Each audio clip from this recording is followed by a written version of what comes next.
good to have somebody inside. No, I understand. But we will talk about respect, okay?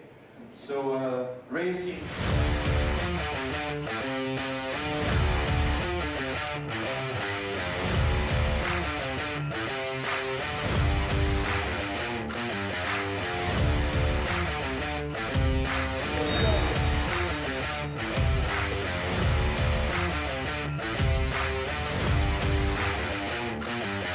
Hello ladies and gentlemen, and welcome to the Slovakia Ring and the 2023 Saudi World Series International Finals. And it's like a dream, we're off and racing. Here we go. 3 wide, 4 wide into turn number 1.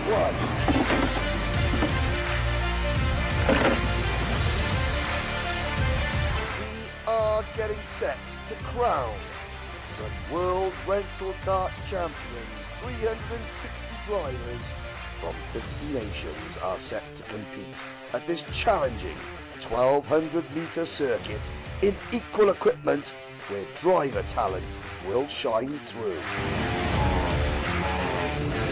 Great move! What a pass!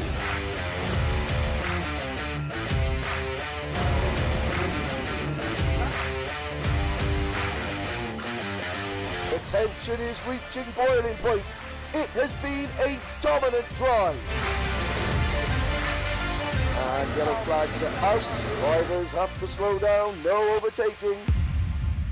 Red flags on the track. The race is being stopped. The tension is mounting. Here comes the line. Green flags are out again. We're back underway.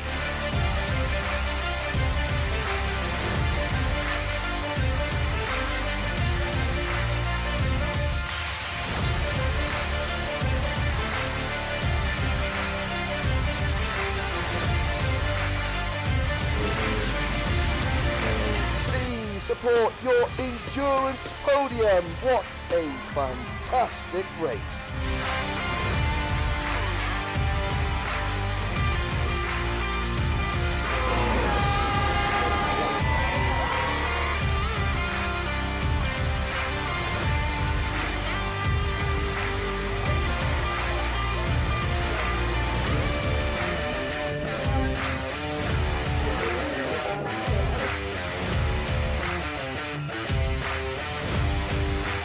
Moving to Belgium, Genk.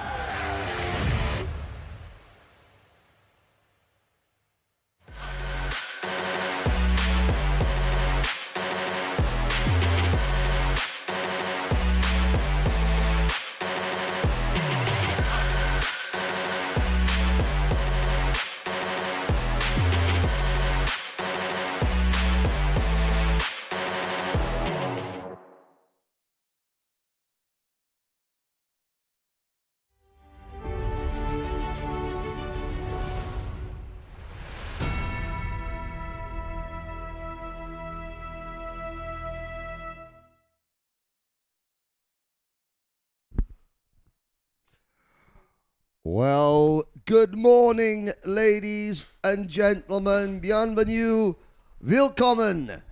Hello and welcome to Karting Genk, home of champions. My name is Henry Baudet, and joining me for the 2024 Saudi World Series International Finals, Gertz Timrots. Gertz, we have a long day of racing ahead of us after a long day of qualifying yesterday.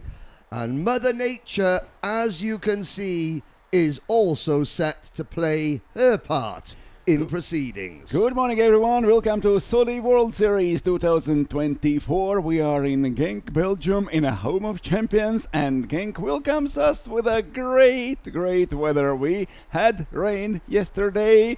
We have rain today in the morning. We have a better forecast for this day. Maybe it will be even plus 20 degrees, so like a summer. We live in hope. It is certainly not 20 degrees at the moment.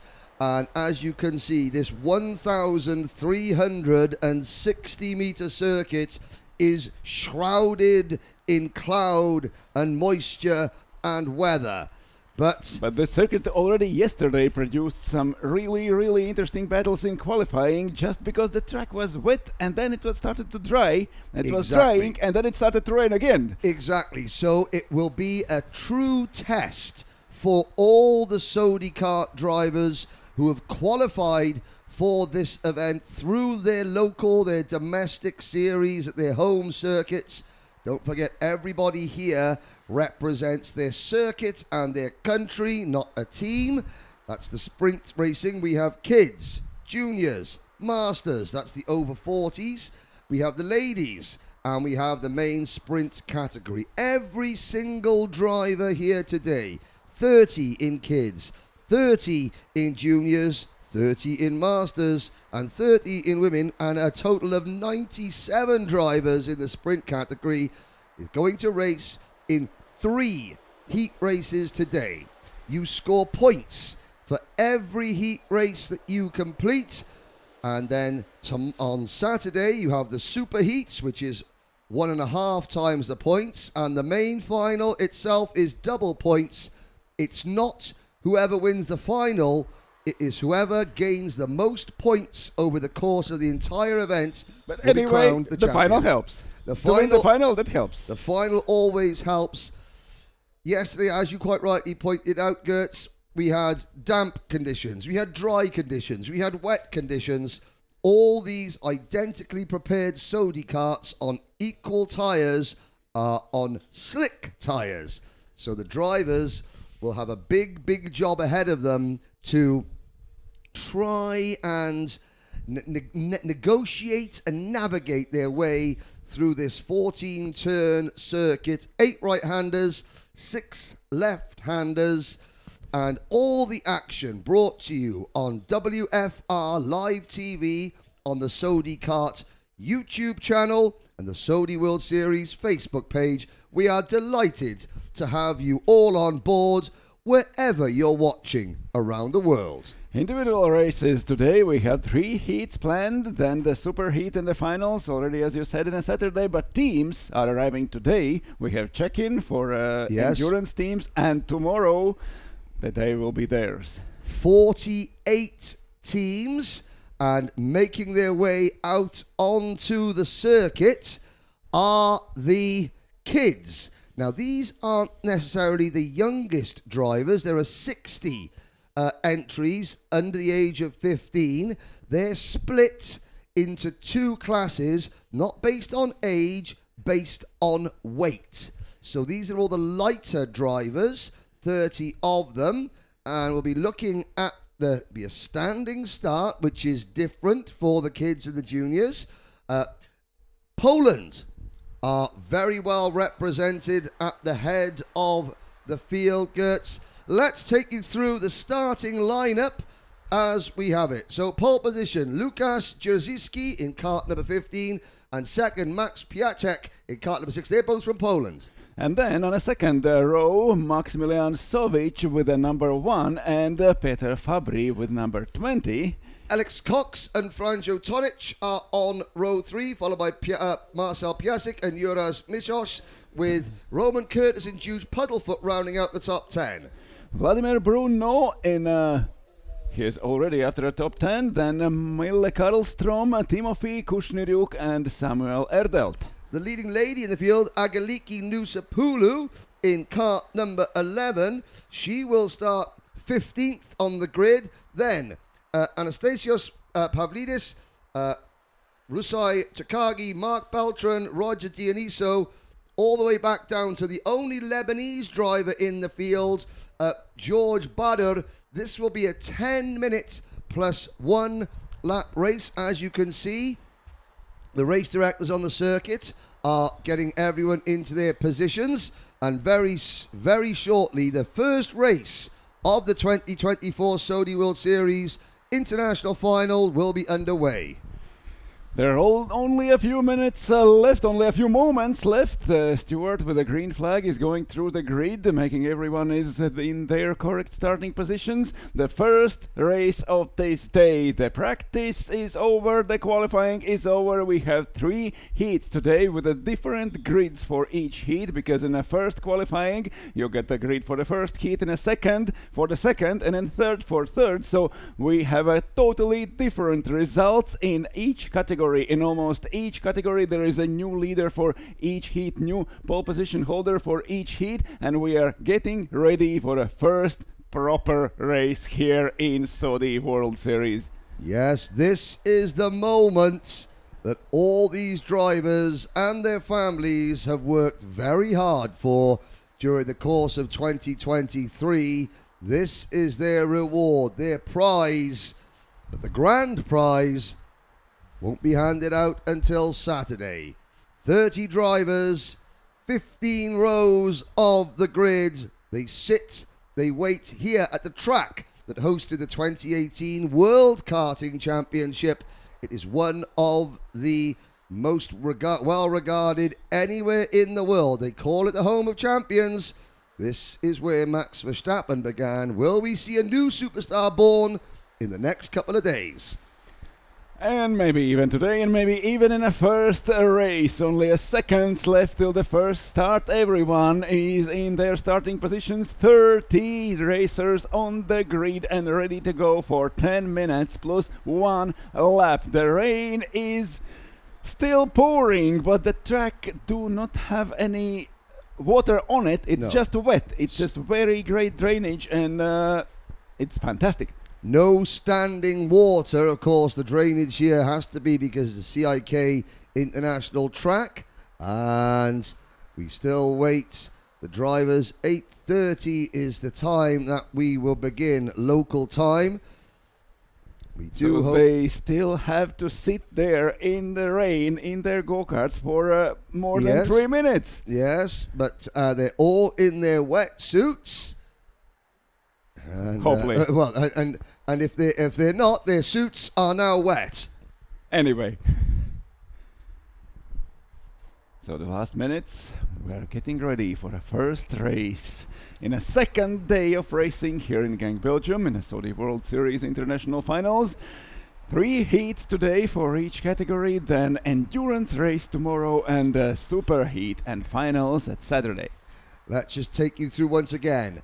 The following nations represented in this heat alone: Poland, Slovakia, the United Kingdom, Croatia, France, Sweden, the Ukraine, Germany, Greece, Japan, Spain, Canada, Belgium, Italy, Bulgaria, and Lebanon. A truly international field. 13 of these drivers raced in the kids category last year, including the number 1 plate driver, Maximilian Sovic. Sovic, who is starting on the inside of row number 2. You can see him there with the number 1 plate cart, that orange front to his crash helmet. Pole position cart number 15, Lukas Jerzyski, the number 6 cart of Max Piacek. Then it is Sovic and his countryman Peter Fabry in cart number 20. Then the first of the British drivers, Ellis Cox. You can see Ellis there just a little bit to the inside of his grid slot, on the inside of row number 3 alongside Croatia's Franjo Toncic. So it seems like Ellis Cox is planning to drive inside, yes, right he in is, the first corner. He already parked his cart on the starting grid, just a little bit off the line of everyone else. And we are still have to wait.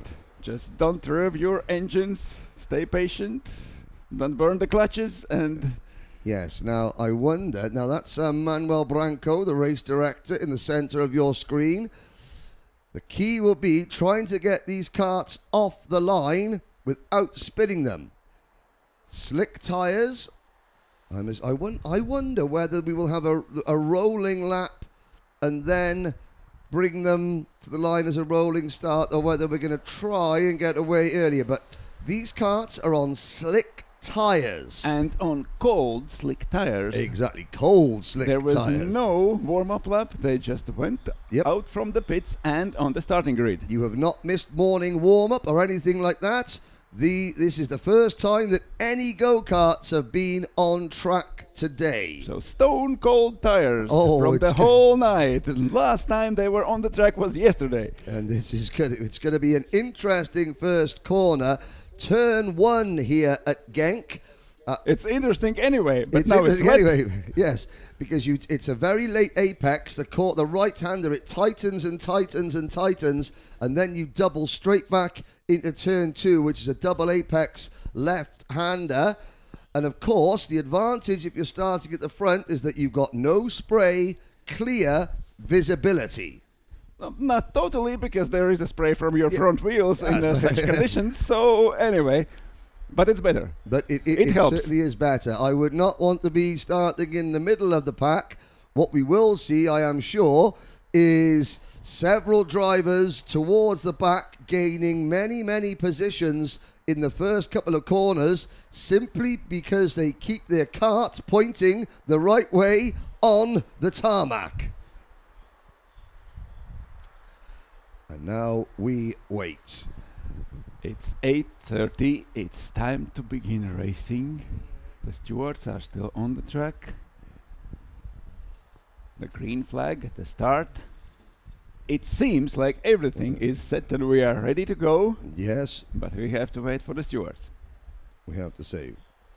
Racing is life. Everything before or after is simply waiting. So just And simply these wait. drivers are simply waiting.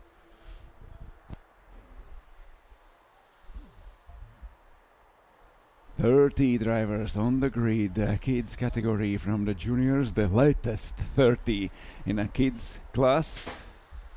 Still, the rain is stopping a little bit, so the weather is improving already. Manuel, he knew. So, this is the kids category. For those of you that are new to the Saudi World Series final, here is a quick rundown of who the drivers are and the karts and the description of the class.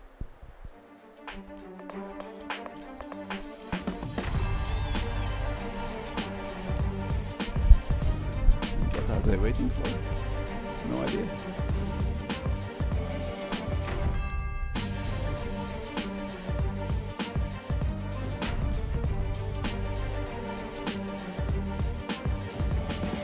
Seems more like a formation lap.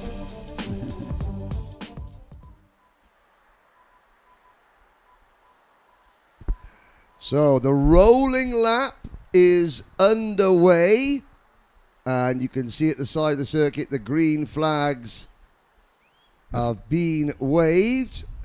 The formation lap has started. 30 drivers going through the track. At least they will have an opportunity to Yes. remind them of the corners. Yes, and exactly. see I the track. think this is important. So this is the rolling lap. Because if you wake up a kid at 8 in the morning, put in a go-kart, he doesn't remember where to go. Well, if you wake me up at 8 o'clock in the morning like you have, I don't remember where to go either. But yeah. Yes, so they're now going out towards turn number 4. So this is turn 3.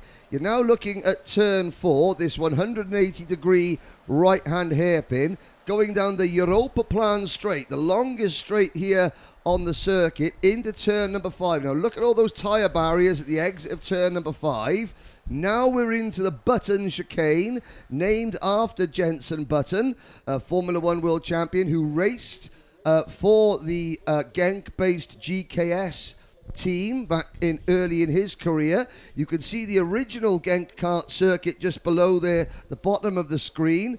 They're now coming up into turn 7, which is the 180-degree left-hander. They come out of that into the short chute. You can see the spectators under their umbrellas in the clubhouse area. And they come out of clubhouse bends. They're now going through turn number 9, which is directly below our commentary position here, before they sweep down into the final real corner, turn 10. Lots of overtaking opportunities there. And then slowly out of turn 11. This is going to be a standing start, but the drivers all have a lap under their belts. And I have to say that That is a very well-behaved rolling lap, and now they come into their grid slots. One another already on the start. Yes. I have to say, well done to the juniors. We're looking across, so our commentary position is directly opposite the start-finish line. The formation looks good, and I think, Gertz, you hosted the e-Kart Cup for Sony Kart earlier this year. It's only right and fitting that you get this event underway. And we are almost ready. The 30 drivers are back from a formation lap and on their starting positions. Kids category, the first race, first heat in Saudi World Series International Finals. Green flag is out. We are waiting for the start and we go. The first race has started. Lukas and Piatek are side by side approaching first corner. Lukas on the inside, Piatek from the out, and they are going in the first corner. There is already a fight for the third position. It manages Maximilian Sovic holding third, going wide through the first corner, but holding his third position. There is a fight for fourth with Peter Fabry and Ellis Cox, and now the next chicane, the leaders going smoothly through the first corners, but behind them there are a lot of crashes in the top 10. Yes, drivers spinning around, unavoidable there. The leaders come through turn number 3. The two front row drivers got away very cleanly. There is a problem with Max Piatek's transponder, the driver of kart number 6, not showing up on the timing screens, although he is out there on the circuit. Now there you can see at the front of the field, that is Maximilian Sovic, I believe, who may have snuck into the lead, and look how wide they're running into turn number 5. The leaders somehow all skate clear of the tyre barriers, now into the button chicane. Looking up there, the Polster Lukas Jerzicki has fallen back to number 15 kart, I think, is in third position. There he is, the white crash helmet in P3, but the leader is driver number 20, Peter Fabry, into Clubhouse Bend, and oh, he runs wide, the leader onto the mud, and somebody else gets spun around behind. Good avoiding action at the end of lap number 1. I think that might be Ellis Cox leading. And now it's only the end of the first lap already. We have many changes of the leader. Jerzicki Lukas started great, but now lost his position at the front. We are approaching the starting straight again, and back on the starting straight we see number 9, Ellis Cox, as you said, is leading. He started from the third row and now is in the first position, and top T drivers gaining a little bit advantage over everyone else. Yes, indeed. Coming through turn number 2 now. The lead group, as you see, further back in the pack. Everybody now getting single file. Sadly, we have lost Kazuki Yamada. Has retired the number 18 kart. Several other drivers, including Vladimir Bruno and Filip Volsky, have also been delayed. But up at the front, the leaders go through turn number 4, down the Europa Plan straight with Ellis Cox head down, trying to pull away from Lukas Jerzicki. Third position is Marcel Piasek. Hand in the air there from Marcel, followed by Peter Fabry. Timothy Kushniruk is up into 5th position, followed by Franjo Tonjic, Juraj Mikosh, on a spin at the button chicane. And Lukas Jerzicki going through, trying to overtake Ellis Cox, and now it seems like Lukas Jerzicki is leading. Ellis Cox is down to 2nd place. There is something Marcel Piasek is telling someone, us or someone else behind him. He has an opinion, clearly. Yes, he has an opinion. Obviously, that was an apologetic or an angry gesture. We have to see. But new leader, Poland's Lukas Jerzicki heading down. You can see with a white crash helmet as the midfield runners head through turn number 9. But there, white crash helmet looking over his shoulder as he completes lap number 2. And he is leading again. Lukas Jerzicki started from pole, now is back in front, and already he needed only a half of the lap to get away from everyone else. Now Ellis Cox is actually almost out of the slipstream after Lukasz Jerzerski. Jerzerski is leading, Cox is second, Marcel Piaszczak is third, and Peter Fabry fourth. The leaders are back in their positions, actually. Yes, and side by side, the number 10 kart of Juraj Mikosz making a move on Franco Tonjic, Mark Beltran, the third driver in that group on your screens now. Beltran trying to go around the outside of turn number 3. Good move from the Spanish driver. Roman Curtis is next in line. And as we look there you can see the number 3 kart. That is Jude Puddlefoot. So we're looking at the battle for 12th, 13th, 14th, 15th, 16th and 17th. That's Puddlefoot being chased by Takagi, Zachi, Sovic. Maximilian Sovic, the reigning champion, struggling in this early heat. But I have to say, Gertz, I'm impressed of the kart control from these youngsters.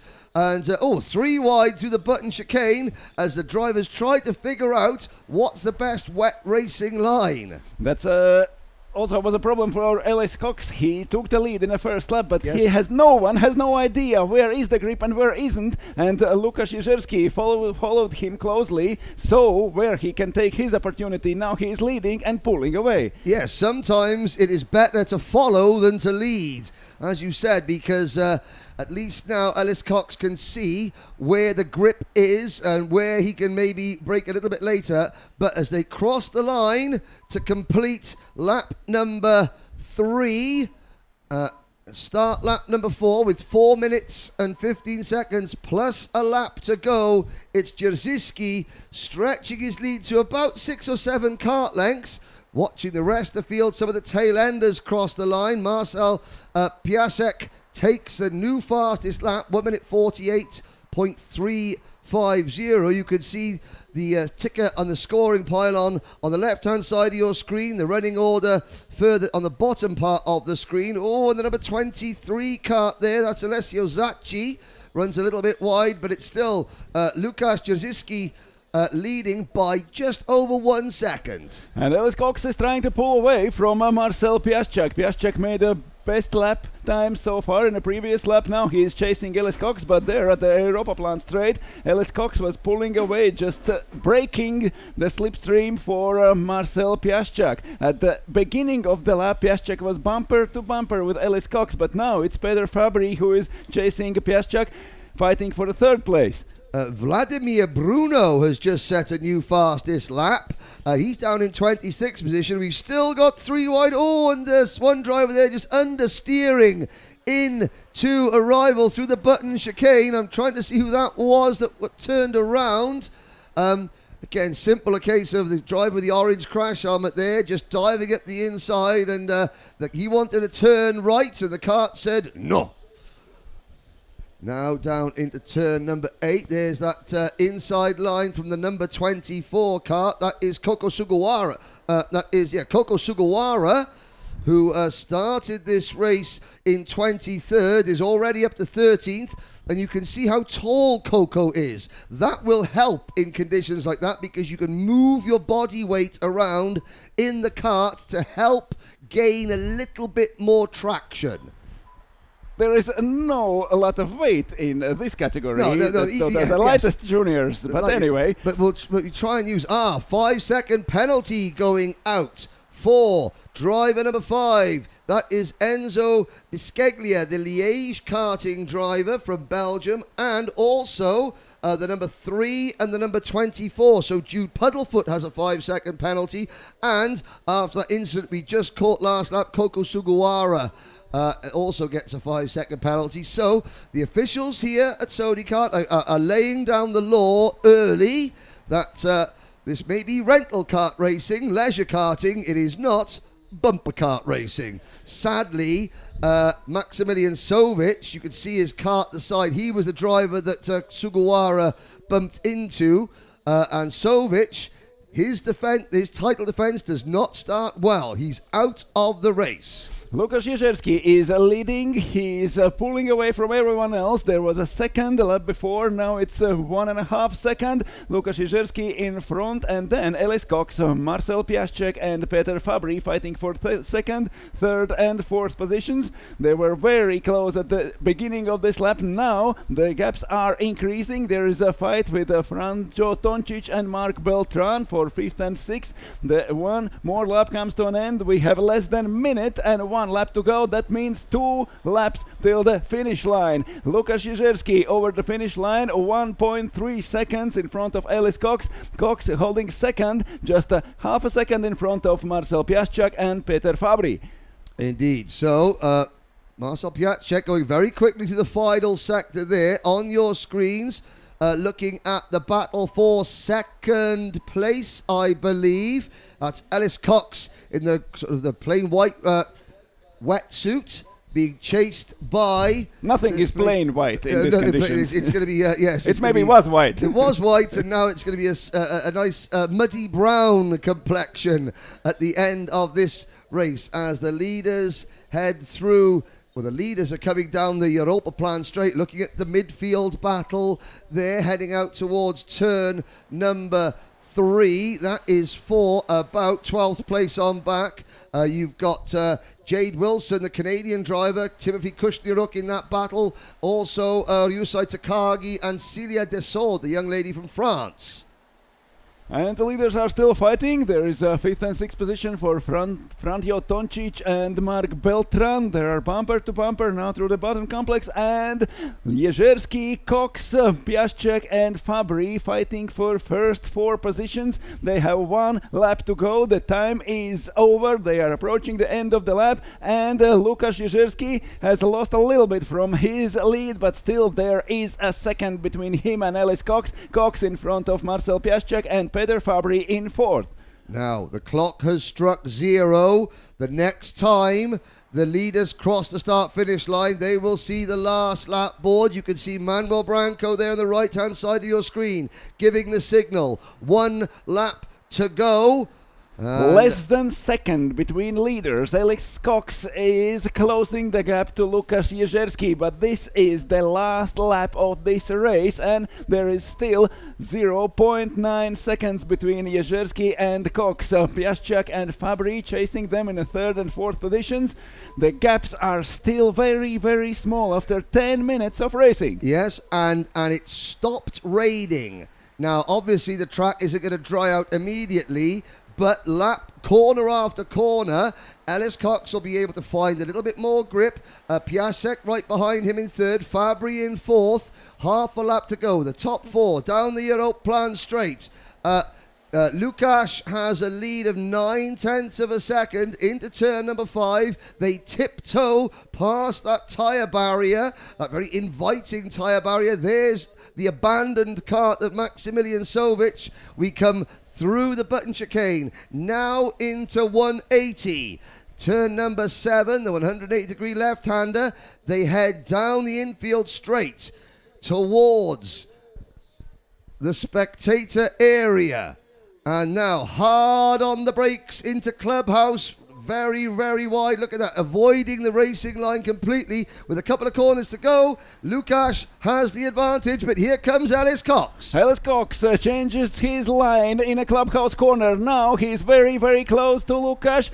They are in the last corner of this race. There is a final straight in front of them. Ellis Cox is right bumper to bumper with Łukasz Jerzerski. Jerzerski is looking back before the finish line, and he takes the win. Jerzerski is 1st, Cox is 2nd, Piaszczak 3rd and Peter Fabry 4th. The fight between Franjo Toncic and Mark Beltran ends with Viktor Nikolov going up to 6th and Beltran losing to 7th. And you think to yourself, wow, these youngsters, your new track conditions, cold tyres, this could have been a bit of an incident fest. It absolutely was not. The top 4 drivers separated by 1.5 seconds. And we'll have a quick look back. There's still drivers crossing the start-finish line. Here is your provisional Kid Heat 1 results. Lukasz Jerzyski has the win. Ellis Cox second. Marcel Piasek third. Petr Fabry in fourth.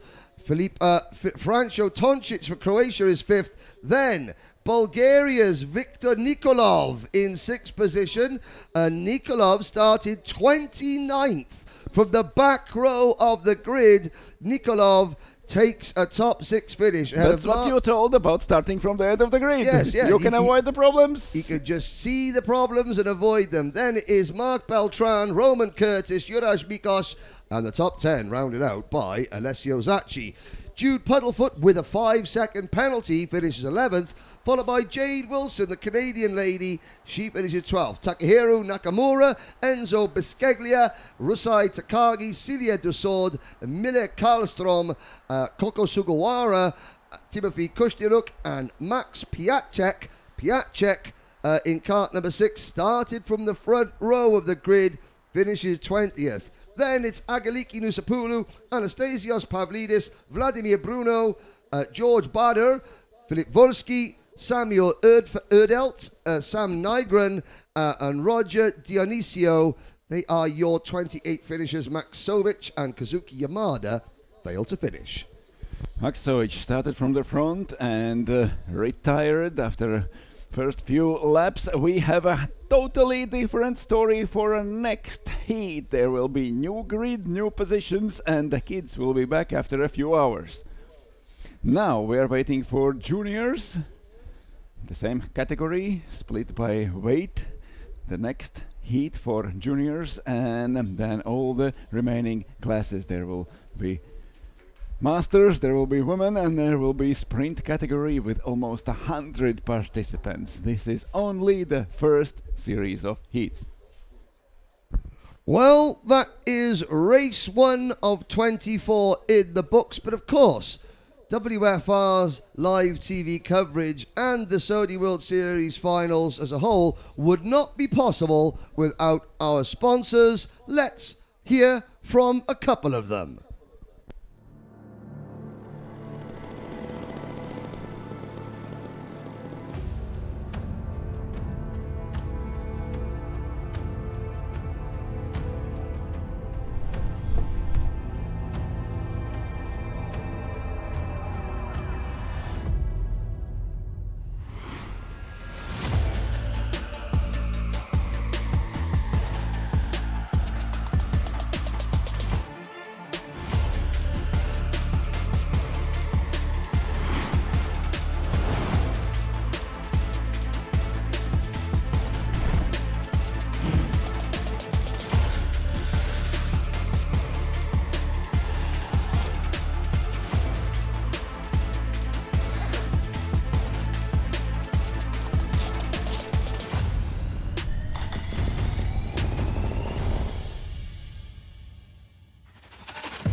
Capturer cette sensation?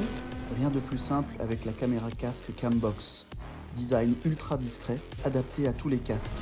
Avec sa vue immersive unique au monde, captez vos émotions de course en toute sécurité. Caméra casque Cambox, the safest immersive memory.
And we are back in Genk. The juniors are on the start waiting for their formation lap. There are still some drivers too far driven to the pole position, not in their starting positions, and juniors are getting ready for formation lap, the second race here in Saudi World Series. Yes, and of course last year's junior winner, Nick Coxasina, he has now moved into the senior sprint category. We do have... he is now with the big boys. He's now playing with the big boys, but the best placed driver in this class last year who has returned is Ziamit Vera. He was 4th in juniors last year. Oscar Lambert, this is his 3rd appearance in the finals. He finished 2nd in Paris in 2022 in the kids category, 3rd last year in Slovakia in the kids category, now here in Belgium. The starting lineup. He has been on the podium but never won. Yes, so we're waiting to see. So the starting lineup: Fabian Kopp from Germany and Kristaps Tennis from Latvia on row number 1. William van Leersum representing the Netherlands and Theo Di Vincenzo from Belgium on row 2. Igor Polak and Ethan Saunders will start from row number 3. Orestas Burgaila. Yes. I got it right. I practiced all night, Orestas. I practiced my Lithuanian all night, I promise. Alexei Mukin starts next. Then Ivan Kopchev and Mariana Fedorchuk. Brian Trevisani, Vincent Kayod, Georgi Shumilov and Oscar Vedlin. Aidan Galway and Samarth Rao. Oscar Lambert and Mario Matias Orefas.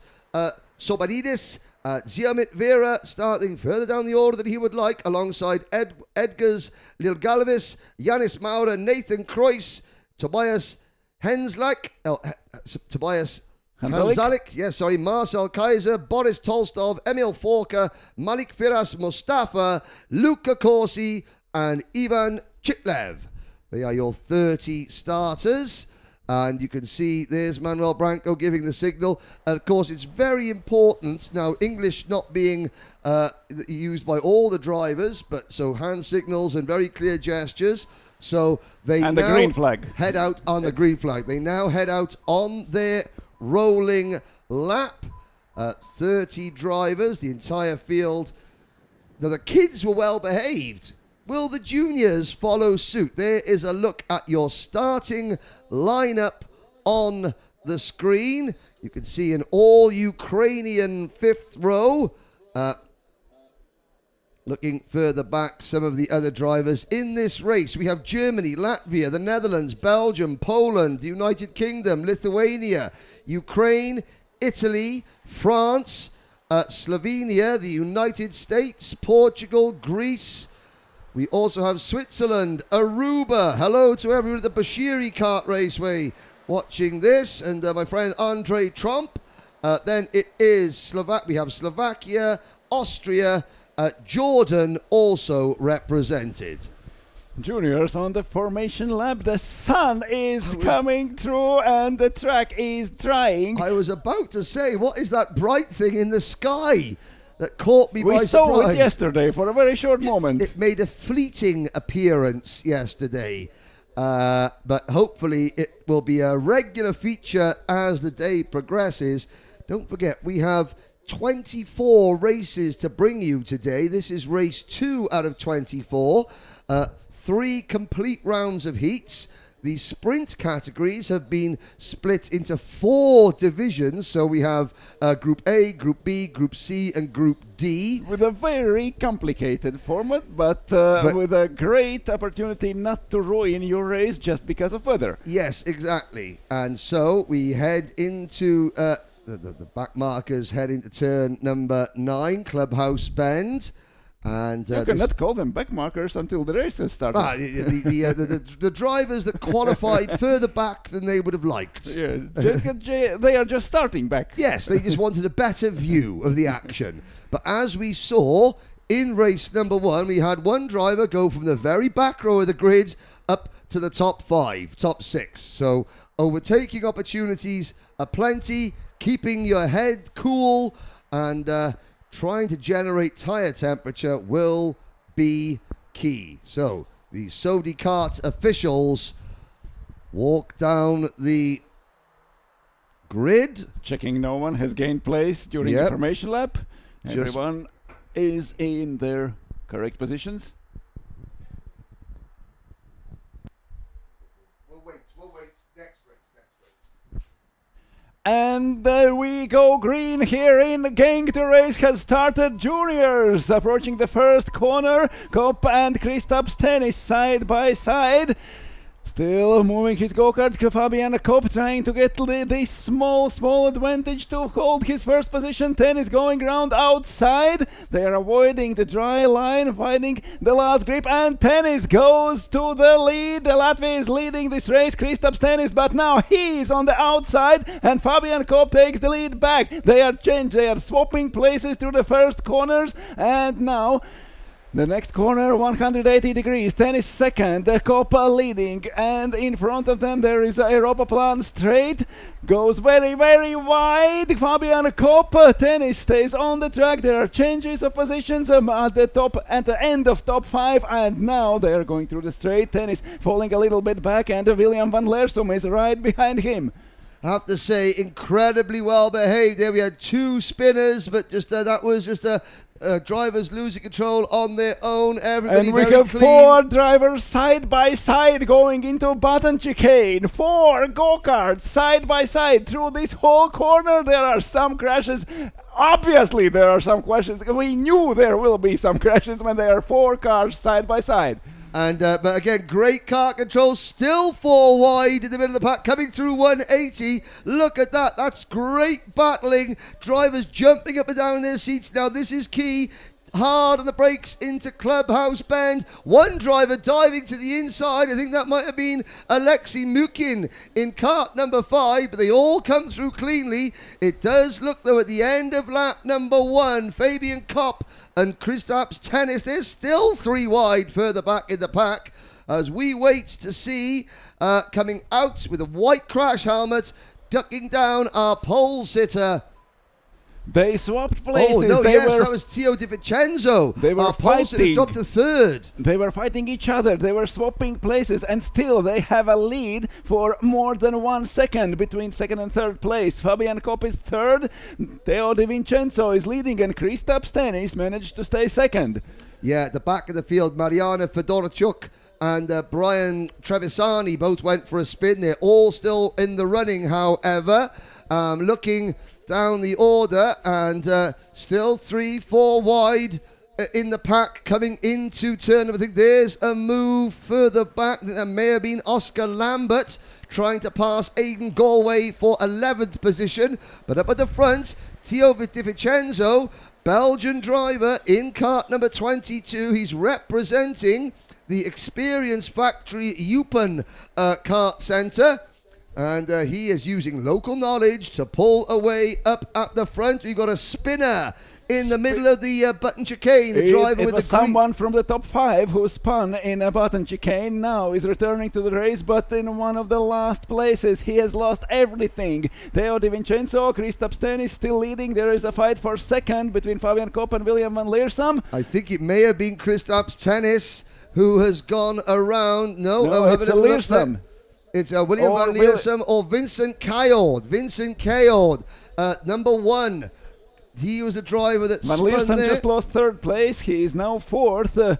Fabian Kopp is in front of him, but it is...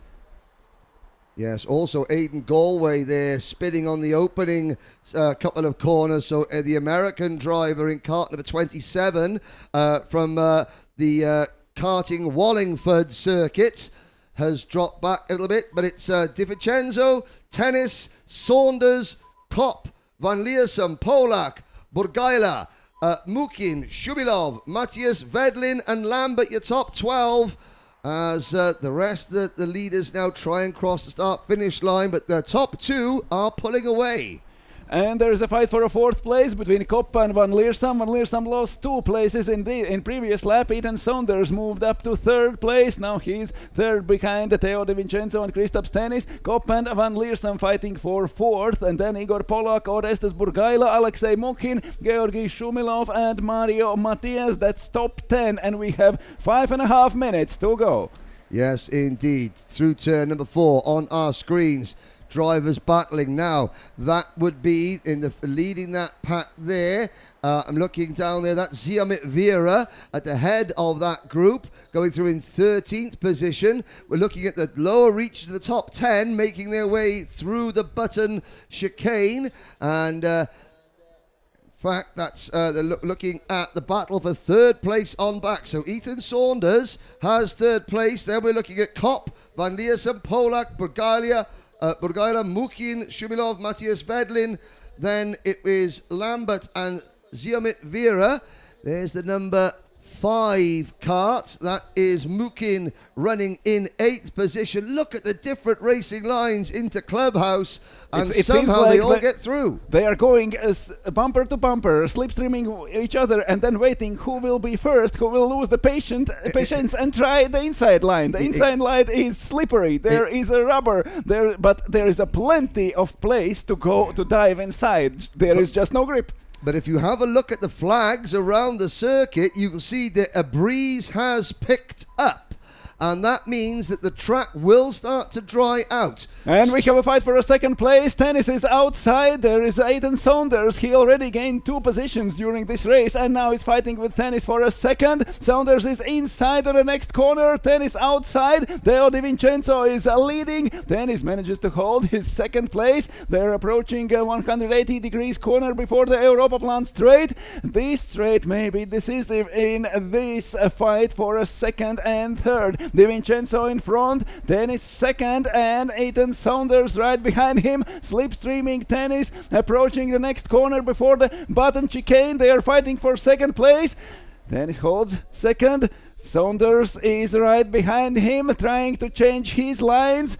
Their Tennis goes defensive already in the button chicane. They are catching also Teo Di Vincenzo. All 3 drivers bumper to bumper. We have 3 minutes and 1 lap to go. On the outside is Saunders. Tennis holds the inside in the next corner. They are approaching a Clubhouse. Still Di Vincenzo leading. Tennis second and Saunders third. And somehow fighting each other. They still holding the lead over everyone else for over 1 second.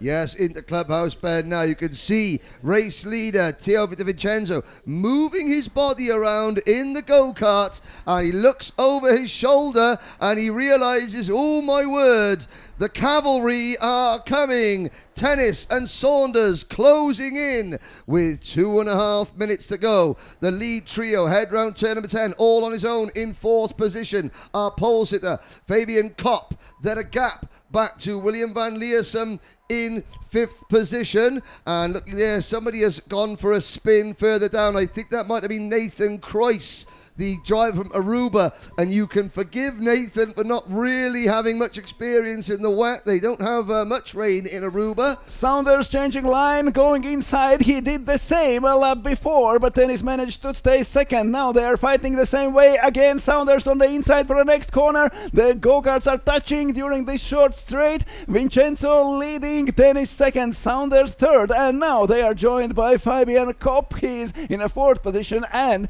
during half a lap he managed to close the gap for more than 1 second, and now he is chasing Saunders. It's harder for Saunders right now. Before that he had a clear air behind him and no one was there, but now he has to fight Tennis and also avoid Fabian Kopp.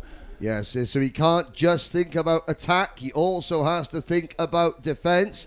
5-second penalty for driver number 25, Edgars Galvis. So obviously a little bit of an incident off our viewpoint there, but once again the officials clamping down on misbehaving very quickly. But the lead and the trio... situation is changing almost a lap by lap in every corner. Tennis going inside of Teo Di Vincenzo. They are fighting for the lead. We have 1 minute and 1 lap to go. That means 2 full laps to the finish line. Tennis and Di Vincenzo. Tennis is first. Di Vincenzo is losing also second to Ethan Saunders. Saunders goes through, but now he is on the outside before the final corner. Kristaps Tennis is first and now pulling away. Saunders fighting with Di Vincenzo, coming out of the last corner on the starting straight, and Tennis has gained advantage we have never seen in this race before between the leaders. Yes, Tennis, who finished 24th in this class 1 year ago, Obviously, another year's worth of experience has been gained as side by side for P2 going through turn number 1. That's Vincenzo in the white crash helmet, Saunders in the black wetsuit. Saunders, gets 2 wheels on the grass coming out of turn number 2, drops behind Fabian Kopp. 2 wheels on the grass and 2 positions lost. Yes, he also lets Igor Polak through, and he's now under pressure from William van Leersen, but here's the battle for second. Pole sitter Fabian Kopp closing in on Theo Vincenzo, but it does mean that Kristaps Tennis is just pulling away at the front. The time is over. We have this and 1 more lap to go. Tennis is leading for more than 1 second. Theo Di Vincenzo, however, the Saunders now is holding second in front of Fabian Kopp. Di Vincenzo still second. Saunders lost 2 positions with just a small touch with Di Vincenzo going 2 wheels on the grass, and that was it. He lost 2 positions in 2 seconds. We've had a 5-second penalty for a second American in the race. That's Samarth Rao from the Wallingford kart circuit in the United States. And Samarth is already Americans going NASCAR style. Hun? Americans going NASCAR style. Yes, bit of bump drafting. That's not allowed in go-karting, but here we go. Next time around, our race leaders. There's a good battle coming through turn number 9. Can't quite see who that is. I think that would be Mukin, Matthias and Burgaila battling over 7th, 8th and 9th. But here comes your race leader. Across the start-finish line, the signal, 1 lap to go. Kristaps Tennis has a lead of 1.9 seconds, and he's just set a new fastest lap. Driving alone without slipstream, Tennis is just finding faster lines on this drying, not so wet track anymore. Tennis is flying less than 1 lap till the finish line. Theo Di Vincenzo holding the second. He was the leader most of the race, but now the drivers behind him are changing, but he is still holding second. Just Tennis broke away and riding in front.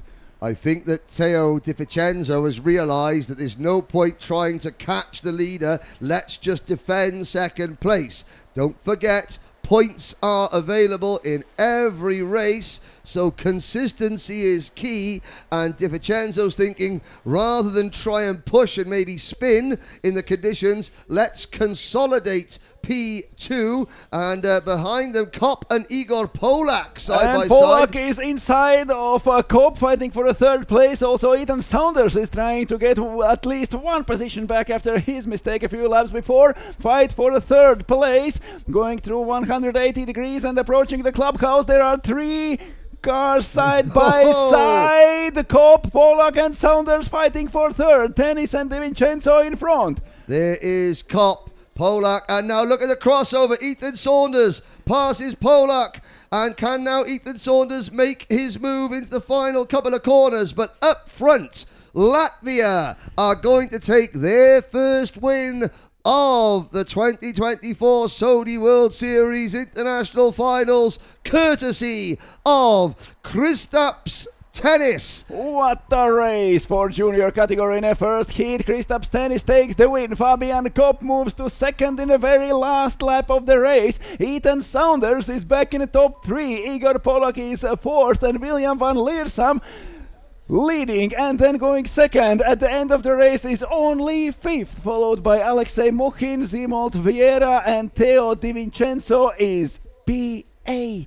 Yes, that is because he was given a 5-second penalty on the last lap. Obviously, we didn't quite see the incident, but Theo Di Vincenzo, was defending. He was, yes, and somehow managed to get 5 seconds penalty. Well, that takes some doing. Well done, Theo, for that. Although he's not going to be particularly happy with it. Well done, Fabian Kopp. But yes, he has somehow managed to overtake and not get a penalty. Yeah, exactly. Now further back, Orestas Burgaila finishes 9th. Mario Matis of Portugal rounds out the top 10. Oscar Lambert from the UK, although he lives in Dubai and has never raced in the rain before, especially on slick tyres, he is 11th, followed by Luka Corsi, Boris Tolsov, Yanis Maura, Ivan Kopchev, Edgar Zilgalvis, with the fastest lap of the race. So we had Latvia winning, Latvia taking the fastest lap of the race, but Leo Galvis, with two different drivers, yeah, one going fastest lap, yes. one going first. Well, that's good team strength, but with a 5-second penalty, Leo Galvis finishes 16th. Then it's Shumilov, Sobanidis, Kaiser, Malik Firas Mustafa, then Vincent Kayod. Vincent Kayod, he spun earlier but then came back to 21st. Ivan Chitlev, Oscar Vedlin, Emil Forker, Aidan Galway, Brian Trevisani, Samath Rao, Mariana Fedorchuk, Nathan Kreuss, and rounding out the field, Tobias Hanzalik. Have to say a big hello to Simon and the team at the Slovakia Kart Ring, who I know did a fantastic job of hosting this event last year. And I want to say hi to Simon's daughters, who I know are watching as well. They're big karting fans, and they always enjoy getting a mention on the live stream. There's Nathan Kreuss in the Lewis Hamilton crash helmet, deciding to have a looking back at some of the highlights. This is Vincenzo when he was leading. Saunders running second with I forget the driver he was battling with. I think it was the eventual winner, Kristaps Tennis. Side by side, Vincenzo looking over his shoulder, and that's the move that Kristaps Tennis pulled off to take the race lead. And once Vincenzo had lost the lead, he started to feel back. There's Ethan Saunders sliding wide, but a really good battle there, and I have to say, impressed with kart control. That's wheel to wheel so bumper to bumper action. Sort of, they've got the wrap round plastic bumpers on these so identical Sodi rental karts. But as we watch the replays, there's Saunders just tipping 2 wheels off the circuit. That's where he lost 2 places, and just goes to show how easily it is to just overstep the mark. Drivers trying all sorts of lines through the corners, and more often than not, it works. So, as we watch the rest of the action replays, 3 wide action there, and all these drivers know that one mistake can cost them hugely. As we watch, that's the end of the highlights. But now, the next race is a brand new category to the Sodi World Series finals. It's the Masters Cup. Let's have a look.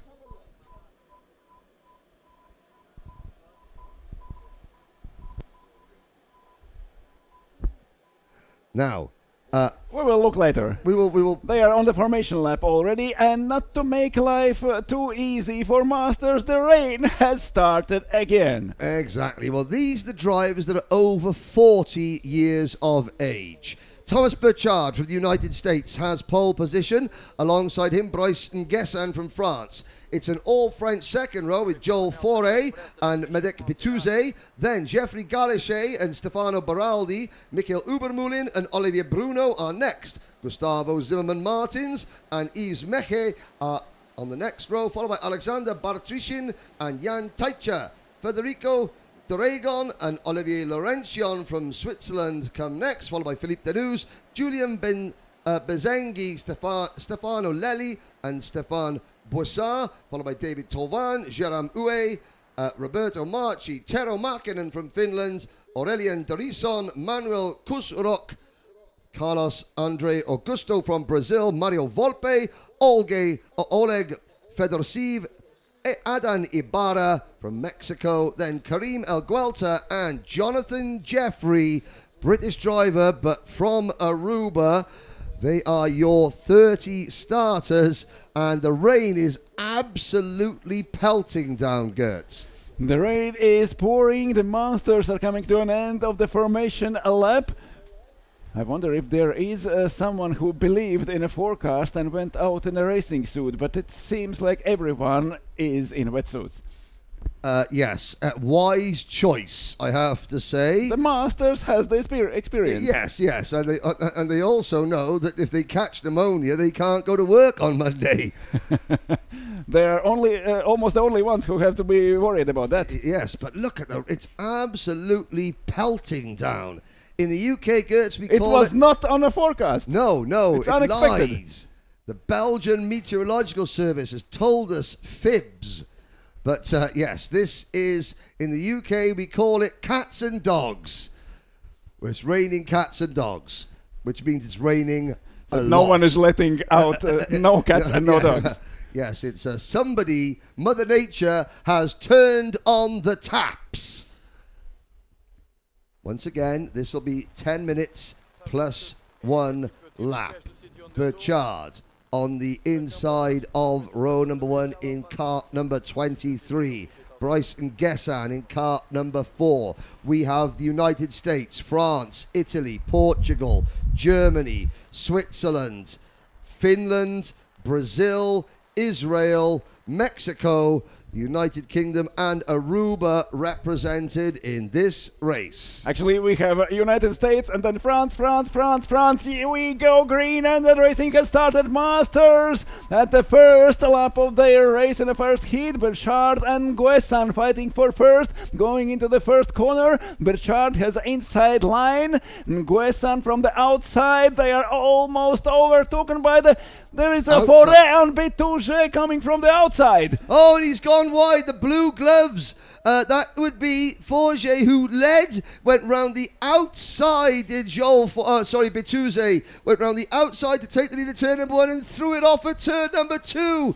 Disaster for one of the Frenchmen, but it's still, I'm having a little look there, I think Burchard still has the lead, I believe, heading down the Europa Plan straight. You're looking at the midfield pack. These are different Sodi carts. It seems like Guessan is leading now and Burchard is second behind him. They are going into the button chicane now. Oh, that's going to go wrong. Somebody cannons in, missing the braking point. Oh, and this somehow managing to get round. There are so many drivers that if you spin in the middle of the corner, the others are moving you straight again. Yes, no problem. Here we go. Somebody with a bright orange rain suit will try and get a number check on that driver. At least they're easy to spot. And the rain is sideways. Have to say, I feel very sorry for the hard-working marshals here at Karting Genk. And it's Bryce and Guessan in a leading position coming to an end of the first lap. Thomas Burchard, they were fighting each other in the first corner, but braking so hard that third and fourth almost overtook them. And now, at the end of the first lap, it seems like it's Bryce and Guessan leading the race. And already he has more than almost 2 seconds advantage. He's braking in the first corner, going very, very wide to the outside of the track, but still holding his line. And he's leading. There is a fight between Burchard and Forêt for a second. Yes, and again, the drivers actually might prefer these track conditions when it's soaking wet, because the track You don't have to guess. Yeah, you don't have to guess. The track is no longer greasy. It's full wet, so you can sort of get the tyre, even these slick tyres, to dig in a little bit better than when it is just greasy and oily. And you know, just for sure, there is nothing to do on the inside line. Yes, you don't have to try. But again, look at them tiptoeing around the outside. They're getting 2 wheels on the sort of the grass blocks, which are they're divoted a little bit, so that there's a little bit more grip there. And somebody trying the inside line into button chicane. They actually made that work. Trying to see who that was. Maybe Obermullen. He's fighting for fourth now. Yes, definitely one of the top 4 or 5 drivers. They're actually up into 5th position now. So I think that was either Betouze or Olivier Laurencon making the move there. As pouring with rain, the leaders head down towards Clubhouse on lap number 2. It's Nguessan leading new second place driver Joel Forêt I believe, is in second. And Laurenson has gained 2 positions during this lap. His fights were very successive in these wet conditions. This is only the second lap of the race, and the rain is coming harder and harder. Wow, I mean, looking at the skies, the clouds are very low, so this rain could be in for a while. Now, 5-second penalty for Gustavo Zimmermans Martins. Also for Geoffrey Galichet, who were... Well, Galichet was quite far up the Ubermulin goes inside of Burchard. They are fighting for third. There is also Olivier Laurenson, who gained positions in a previous lap, and now he's fighting for third, fourth, and fifth place. Yeah, last time around, the Swiss driver, Olivier Laurenson, 1 minute 44.0, 1.3 seconds faster than the race leader. Laurenson is in 5th position as the leaders head down the Europa Plan straight. Laurenson, they're looking to the inside. Now, that's his line that he used last time. Look at him on the inside. Can he get the kart slowed down? Oh, he almost almost understeers into Ubermulin, but he doesn't lose too much ground. Do you know something, Gertz? And the rain stopped again. Now he's the only one who knows something about grip of the inside of that corner. Yes, behind him, Mederic Bituse would maybe have picked up a couple of little tips and hidden some pointers. He's the driver directly behind Laurenson. All 30 drivers still running.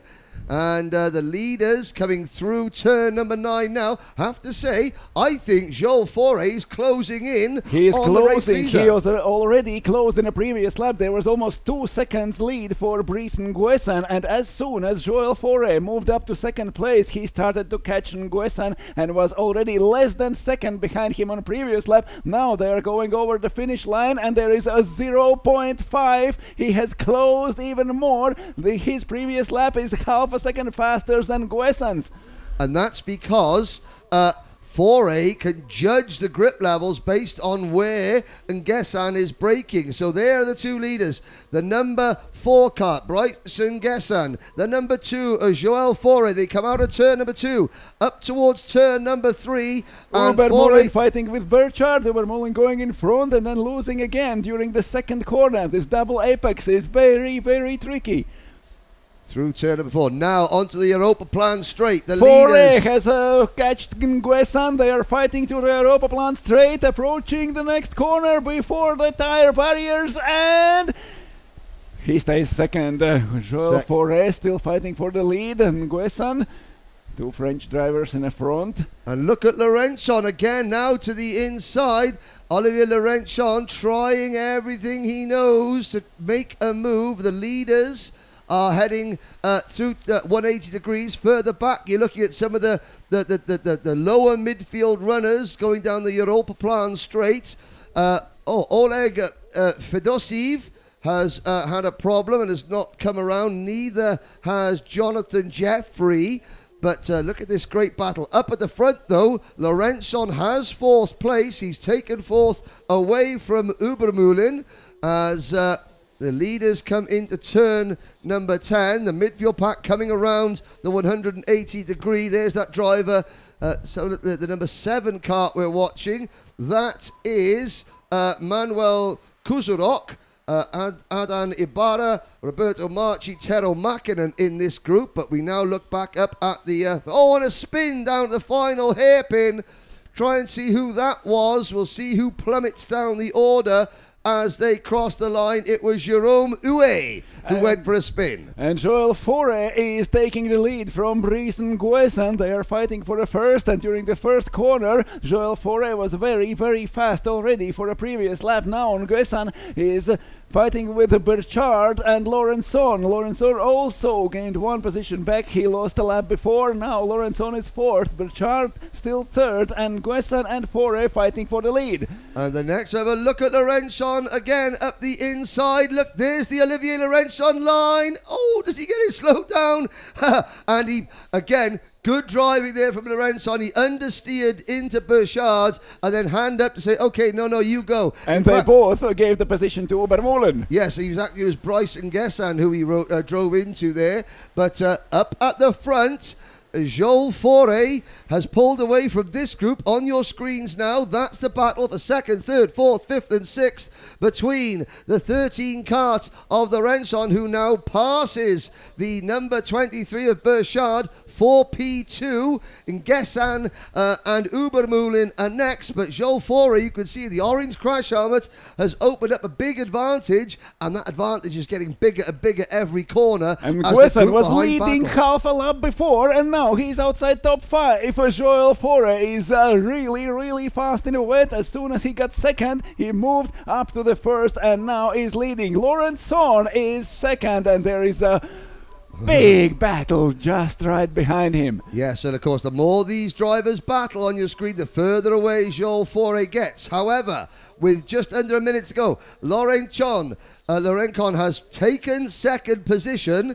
Can he pull away from this battle we're looking at now and close in on the race leader? He hasn't got much time, but one mistake in these conditions can cost you an awful lot of time. 5-second penalty for Italy's Stefano Beraldi. He has dropped all the way down to 19th. We're going to see Beraldi starting from pole position in heat number 2. Not a great start to his campaign, however. Penultimate lap of this race. There is only a few seconds left. Joel Faure is leading. Laurenson is second. Burchard riding third. Ubermolin fourth. And Briesen Guessan leading almost the whole the race. Now is only P5. Stéphane Boisser is sixth. And Mario Volpe in seventh. Geoffrey Galichet with a 5-second penalty now is riding eighth. Then Médéric Bitouget and Stefano Lelli at the end of top 10. One more lap to go. So we're looking at the battle for third, fourth, fifth, sixth and seventh going through Clubhouse. Here are your leaders. It's Faure, Laurencon, Burchard, Ubermulin, Ngessan, Boissieri, Volpe, Galichet, Bitouze and Lelli. Here comes the leader. So final lap begins. There is the gap. It is 1.7 seconds, but Olivier Laurencon was a second quicker than the race leader on that last lap, but I think he's going to run out of time. I can't see him gaining 1.7 seconds unless we saw Joel Faure gaining more than 1 second in one lap. It would require a mistake from Faure for Laurencon to catch him, although as they head through turn number 3, you can see in that grey, plain grey wetsuit, up at the front there's 4th place, 5th place battling. That would be Boissier and Gessan and Burchard. And in fact, looking there at the number 23 card of Burchard, 4th, 5th and 6th. But up at the front, Laurencon, will he use the patented Laurencon line? He can't. But the battle is still on for 4th, 5th, 6th and 7th. As you can see them tiptoeing their way through the button chicane. It's still Burchard, the American driver, trying to hold on side by side behind Burchard between Boissier and Gessan, and Mario Volpe trying to get involved as well. We have only a few corners left. Approaching Clubhouse is Faure and Laurenson. They are fighting for the lead on the very last lap of this race. Faure is second. Faure is leading. Laurenson is second. The 2 more corners to go, almost side by side, and Laurenson goes through. Oh, Joel Faure just lost his lead at 2 corners before the finish line. Laurenson is first. Yes, indeed. What a move. We didn't think it would happen, but it did. And Olivier Laurencon, 2 fists in the air. He has absolutely stolen one there from Joel Faure, with Michael Ubermulin in third. When Laurenson started off the first row, fighted his way through the pack the whole race and overtook the leader just 2 corners before the finish line. What a great race for Olivier Laurenson. Now he's first, Joel Faure, and second. Michael Ubermulin stays third. Thomas Burchard fourth. Stéphane Boisseri in 5th, and Briesen Guessan leading the most of the race. And at the finish line is only 6th. Geoffrey Galichet in P7. Then Stefano Lelli, Philippe Denous and Julien Bezengi completes the top 10. Outside the top 10, David Tovan and Médéric Bitouze round out the top 12, Yves Methe and Karim El Guelta. So we have a total of in the top 14, we have 10 French drivers in the top 14. Then it's Alexander Batrichin, Olivier Bruno, Federico De Regon, and Stefano Baraldi. Jerome Uwe, Mario Volpe, Roberto Marchi come next with Gustavo Simmons Martins in 20 seconds. Finland's Tero Mäkinen is 23rd, followed by Aurelien Derison, Carlos Augusto, then Adan Ibarra, Manuel Kurzrock, Jan Taika, Jonathan Jeffrey, and Oleg Fedosiv. All 30 drivers did make it to the end.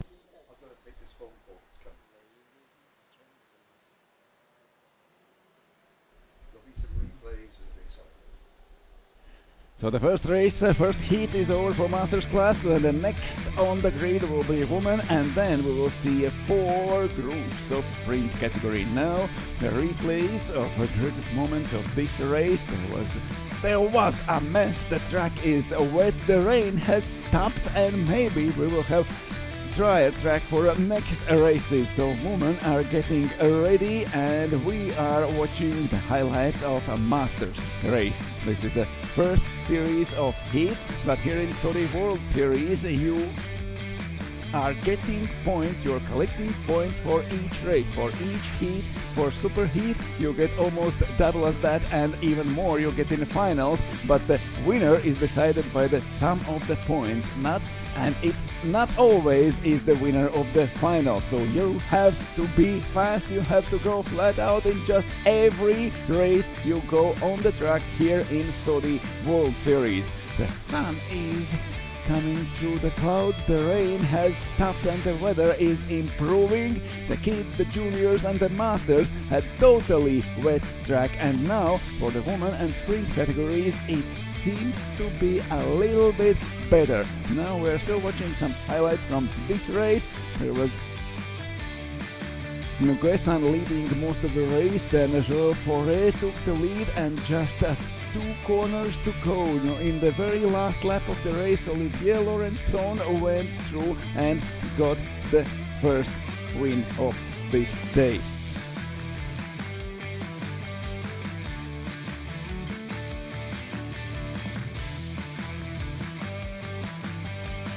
Laurenson started only 14th and move up to the first, and that is a proper wet race where no one can expect how the results will be.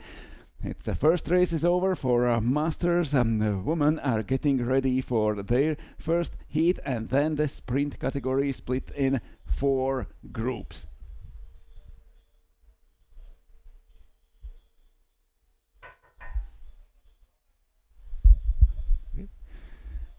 And now we're waiting for women on the grid. A short break for everyone who is watching us, and we will be back with the Saudi World Series here in Karting Genk.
Capturer cette sensation?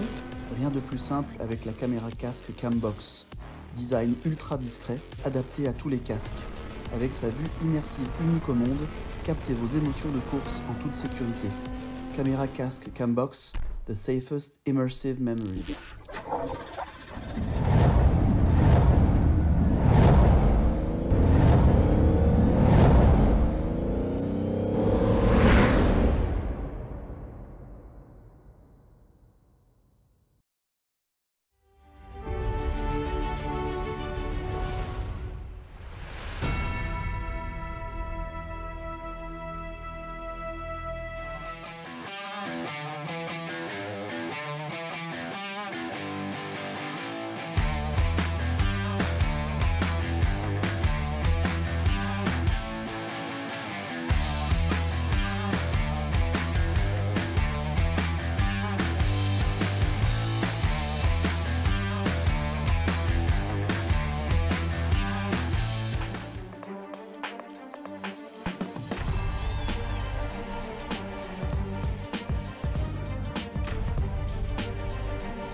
So here we are back at Karting Genk, and for the first race for the women's category. There is a class explainer, but the key thing is, to race in this class, you have to be a woman.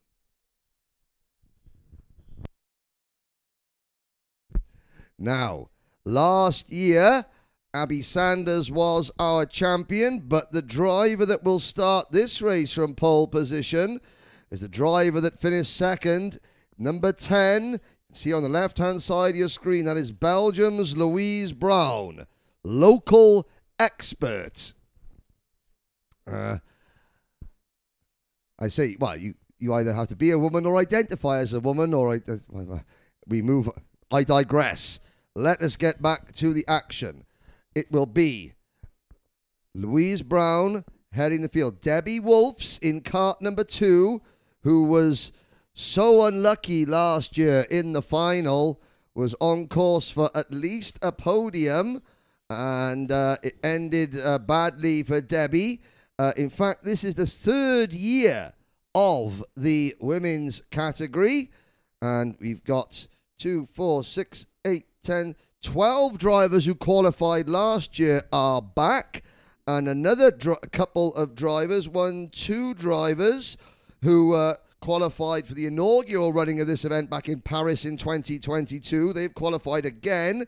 So in total, lots of experience on this grid, and perhaps the most experienced driver of them all, driver number 22, Carla Fadey from France. She'll be starting 13th. She has finished 3rd in both runnings of this event so far. How much will local knowledge count? The rain has stopped. I was going to say, I'm glad that we had the advert there for the binocular sunglasses factory, because obviously somebody has been watching, and you may need to go to the Sodi tent to buy your sunglasses, because the sun is threatening to come out. And maybe the moment when it's worth to buy sunglasses will not be very long, so hurry up and get your sunglasses. Get them while you can, because the sun... While you need. While you need them, yes. Now, we will do the same procedure as before. We will line the drivers up at the start, and then there will be a rolling lap, and we'll take you through the full starting lineup when the rolling lap gets underway here at Karting Genk. Welcome aboard, everybody watching on the Sodi Kart YouTube channel and the Sodi World Series Facebook page. There is some communication between the drivers on the grid already. Louise Brown telling something to Debbie Wolfs, what they're discussing already on their starting positions, and Wolfs with Margot Biel just right behind her. Well, if they are discussing last year, I can imagine it'll be a short discussion between the two of them. They remember everything. And now Brown and Wolfs in a front row, Polchik and Biel on a second, Boleto and Larue on a third, Joubert and Garcia on a fourth, and Abby Sanders and Julia Milk starting 9th and 10th. And in the second tent on the starting grid, 6th row for Carole Bourgeois and Ginevra Negrini, then Carla Fade, Aliona Nikolaeva, Eve Tello and Lee Tynekar, and we go in a formation lap for the first heat of women category. A big hello to everybody watching on Facebook and commenting in. Vincent Ducasse, Imre Kiss, Sebastian Seelig, Boris Bouvier is watching, so is Matt Condors. Where are you, Brock Thornton? You're going to see Brock. This is the women's race. Brock only identifies as a woman on Saturday. He did not classify. He'll be racing later on. Don't panic about that. Bonjour as well to Maman Sanu and everybody else watching the Facebook page, the live stream on the Facebook page. Here's a look at the starting lineup. Brown and Wolfs on row 1, Palchik and Beal row 2, Boletot and Lariu row 3, Joubert and Garcia row 4, Sanders and Milk row 5, Bourgeois and Negrini row 6, Fadey and Nikolaeva on row 7, Tello and Tajnikar row 8, Protivova and Fischer, row 9. Martins and Zepegno, row 10. Vinalis, Benoist, Madrasa, Libutil, Marziano, Lemko, Koenig, Manchu, Kalikova and Sulce round out your field. Belgium, the Netherlands, Ukraine, France, Spain, the United Kingdom, Germany, Switzerland, Italy, Slovenia, the Czech Republic, Croatia, Canada, Moldova, Slovakia and Latvia, all represented in this race. End of the formation lap. Women racers coming back to the starting grid. Louise Brown and Debbie Wolfs and Palchik and Biel. They swapped, a lot of them swapped places during the formation lap, which is, I don't know, is it really allowed? Well, I mean, as long as you're back in your position by the start of the grid, then that's fine. But there are many... Louise Brown was looking for something. They let through two of the competitors and then got back and was watching the lines and looking for a grip on the formation lap. There was something going on already before the start. Yes, I'm not privy to much information. However, I am aware that Christmas cards were not exchanged last year between Brown and Wolfs. All is fine now, but... So far. So far, but yet now we get the racing underway. 10 minutes plus 1 lap. And we will wait to see.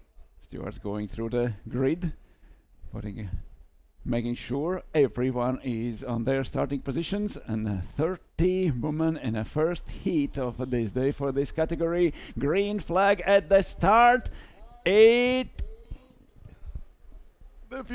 Only few seconds left every moment, and we go racing again here in Genk. Louise Brown and Debbie Wolfs from first row.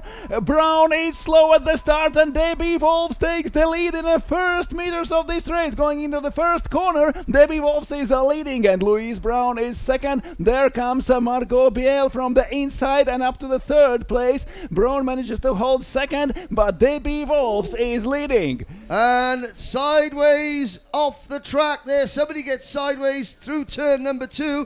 Can't quite see who that is facing the wrong way. We will pick that driver up when they get back on the track. But up at the front, Debbie Wolfs, she knows if you give Louise Brown a clear track at her home circuit, then she will disappear into the distance. Wolfs knows she has a fight on her hands to keep Brown at bay. The Wolves goes very defensive in a corner after Europa Plan straight, and now the Brown is almost side by side in a button chicane. Wolves and Brown fighting for the lead. Wolves is still leading, but Brown is trying to go inside in a 180 corner and approaching clubhouse. Wolves leading, Brown second, and fighting for first position already on the first lap of this race. There's the battle for the lead going into clubhouse. Brown in the plain grey clear wetsuit. Wolfs in the clear wetsuit. Brown in the bright green and black wetsuit. Behind them, already it looks like Anna Palchik, and in the last corner, Brown goes inside. They are back on the straight, and Louise Brown is back in the lead. Debbie Wolfs managed to get a great start and hold first position for a first lap, but now Louise Brown is back in front. Yes, indeed. And Lina Boletot and Eloise Joubert, two of the French ladies, they have both spun on the opening lap. Brown, Wolfs in her wheel tracks coming through turn number 2. This is what Debbie Wolfs needs to do. Just follow the Belgian, learn the lines. Nobody knows this circuit better in the wet on slick tyres than Louise Brown. Aliona Palchik and Sarai Garcia run 3rd and 4th. Then it's Margot Biel, Vanessa Lariou, Nicole Protivova and reigning champion Abby Sanders. Already a 5-second penalty to Aliona Nikolaeva. In cart number 16, that drops her from, she's about 8th or 9th on the road, but it drops her a long way back in the order, but all 30 drivers still in the race. It seems like end of Europa plan straight, and the next corners before the button chicane is the place on the track where Louise Brown gets the most of her advantage, and now she is pulling away from Debbie Wolfs. Wolfs was right after her in Europa plan, and now just few corners later there is Louise Brown leading by almost a second, just a lap, less than a lap after she overtook Wolfs and took the lead. We have still more than 6 minutes plus 1 lap to go. Brown is leading, Wolf second, Palchik third, Garcia fourth, Bial in a 5th position, then Vanessa Lariou in a P6, Nicole Protivova in a 7th, AB Sanders is up to 8th position and just got a purple sectors in first and a second part of the race, and AB Sanders sets the new fastest lap with a 1 minute 41.2 and moves up to 6th. Yes, indeed. And already I have to say, 8,000 of you watching this broadcast. Welcome aboard wherever you're watching in the world. If you're watching on Facebook, then the Saudi World Series Facebook page, keep your comments coming in. Let us know where you're watching from, who you're cheering for, and where you race in your Saudi World Series qualifier events. If you go to the Saudi, the website to find out where your nearest Saudi World Series track is, go to www.saudiwseries, all one word, SODIWSERIES.com, to find out where your nearest track is, to find out how you can try to qualify for this event next year. And as you predicted, as soon as Louise Brown got the lead, she starts to pull away. There is no one who can follow her, and Brown now has the lead more than 2 seconds. It is close to 3 seconds. Debbie Wolfs is going second, Aliona Palchik third, Sara Garcia fourth, and AB Sanders moving up through the ranks and now is fighting for top 5. AB Sanders got 2 positions in a previous lap, and now moving up, Vanessa Lariou is behind her, Carla Fade in P8, Marlene Martins in P9, and Nicole Protivova. Sara Garcia moves up to 3rd, Aliona Palchik now is 4th, AB Sanders already in P5. And Leah Tajnikar, who was a top 5 contender last year in the number 17 kart, the Slovenian driver, has moved into the top 10 now as we look at battles going on further down the order. Evelina Manciu, the only Moldovan lady in the field, she has dropped to the back of the field, but problems Maybe she was also, the one who spun at the second corner. Yes, but also problems for Marjolaine Martin in kart number 28, the driver who was the runner-up in this event during its inaugural running back in 2022. This is the 3rd year that the women have had their own separate category, and it means that there's a lot more females participating in this year's event than there would normally be, but it gives them a great opportunity to showcase their talent. Louise Brown, the front runners, their pace is easily matching the sprint series category, and Brown now leads by nearly 3 seconds. So Debbie Wolfs can no longer see Brown's lines and copy them. Wolfs has got Sarai Garcia now closing in behind it. Sarai, the lady from Spain representing Karting Sevilla, and she is closing in on the Dutch woman Debbie Wolfs. Sara Garcia overtook Aliona Palchik a lap before and now is already fighting for second with Debbie Wolfs. Palchik is a 4th, AB Sanders still a 5th, but there is a gap behind top 4, so AB Sanders is closing in, and we will see fighting her with Aliona Palchik for P4. It seems very, very soon. Sanders is closing. Yes, Sanders, new fastest lap. Number 1, reigning champion, Abby Sanders, 1 minute 41.023. That is half a second quicker than the race leader. So Sanders, currently in P5, will try and pick her up on the screen in kart number 1. Oh, and a spin in the middle of the pack. That is directly in front. And that is Sanders crashes into the back of Leona Palchik and the end of Europaplan straight. That was quite a heavy hit. Palchik still holds fourth place and Sanders is in fifth. Did the judges see that, and what will be their decision? Well, it all depends if Sanders gained ground or not. Did not. She did not. Well, then maybe a warning flag. We will have to see. And now she's going inside at the clubhouse. AB Sanders fighting for fourth with Aliona Palchik. After the crash, he gave the position back. He also did not gain it. And now they are fighting. Yes, that was, I think that might have been Palchuk sort of returning the favour to Abby Sanders in Clubhouse Bend, as you see. But Brown crosses the start-finish line. 1.5 minutes plus a lap to go. Then a long gap back to second, third, fourth and fifth crossing the line. Now look at the lead that Brown has got on your screen there. The top five go back. Then there's a gap to Vanessa Lariu in sixth, Margot Beal seventh, Carla Fadey is there in the white crash helmet, third in line, going through in cart 22. Then it's Nicole Protivova, Leah Tajnika, Giannerva Negrini, and from the back of the grid, what a drive from Elizabeth Schultz, the Latvian driver, from 29th to 12th inside 4-5 laps. Great drive from the Latvian.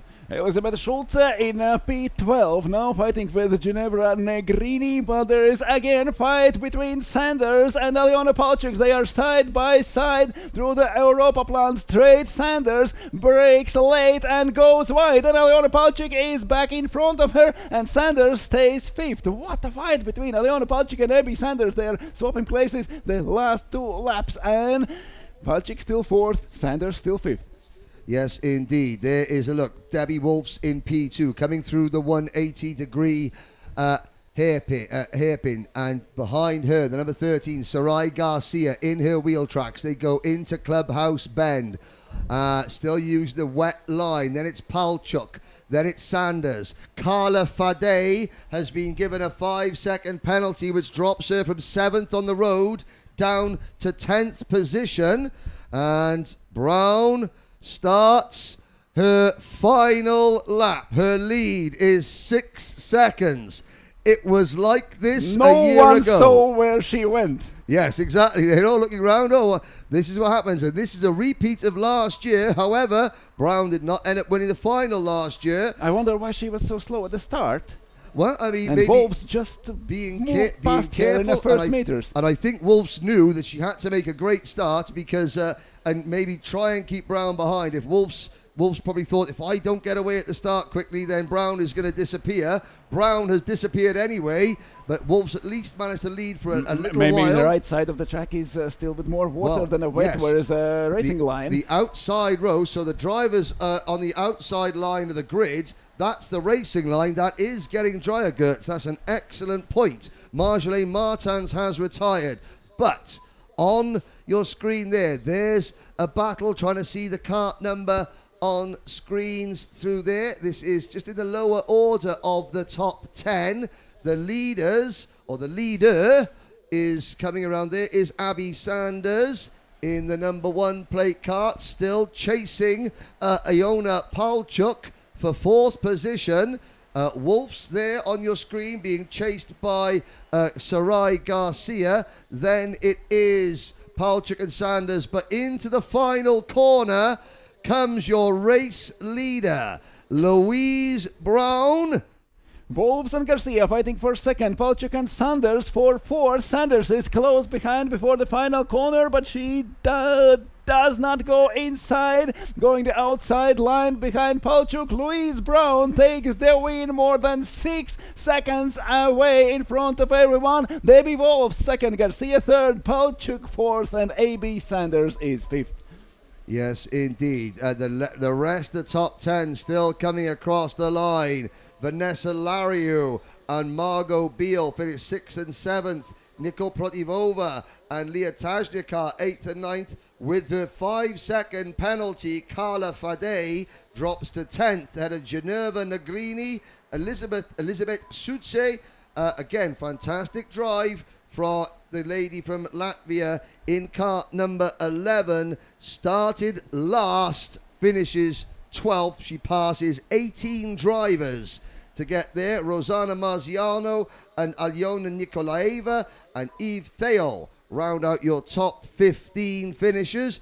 Julia Milk, Carol Bourgeois, Lisa Fisher, Clara Maderazza, Lele Zepeño, Anzilka Lemko, followed by Eloise Joubert, Lena Boletot, Audrey Vinales, then Melina Koenig, Caroline Leboutil, Laurence Benoist, Emma Klikachova, and Evelina Manchu are the last drivers to finish. Sadly, we lost Marjolaine Martin from that race. Maximum heat points so far after one race for Belgium's Louise Brown.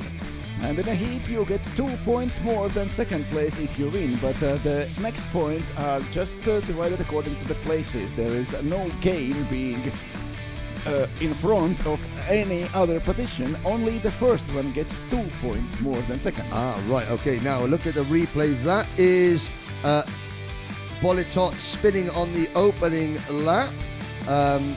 Good hello while we're watching the replays there. A couple of spins at the start. Abby Sanders battling. This was the battle between, it was almost a race-long battle between Sanders. By this point, this is the 18 and the number 13. That is Palchik and Sarai Garcia, who eventually would finish third and fourth with Garcia in front. A big good day to Alfonso Munoz, watching from the Adrenaline Sports Withcott Queensland Kart Centre in Australia. A big hello to the Norberto Rodriguez, watching from Portugal, and Chris Tardieu as well. So hello to watching around the world here at Genk in Belgium.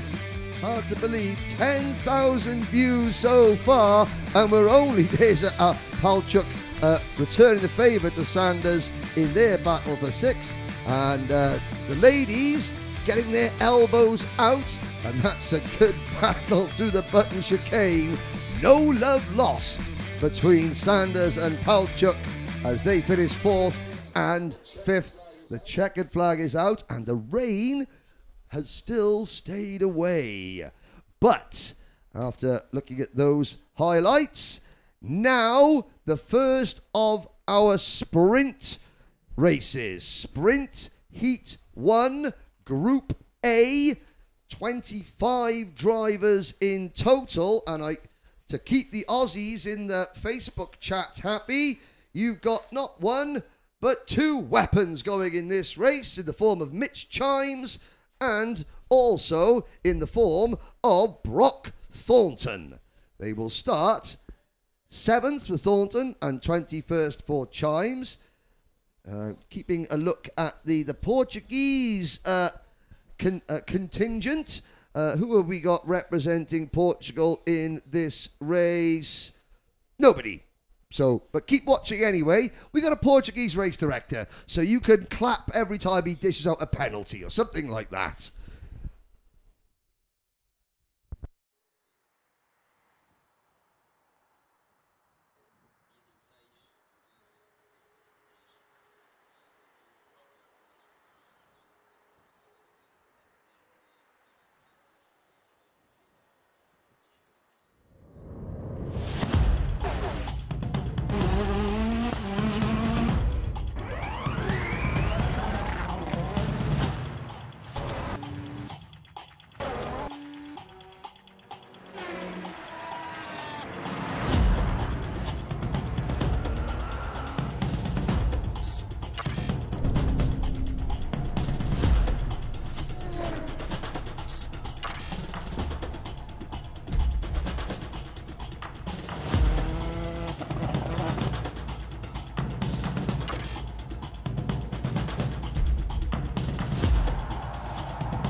Welcome back, ladies and gentlemen, to the first Sprint Cup heat of the day.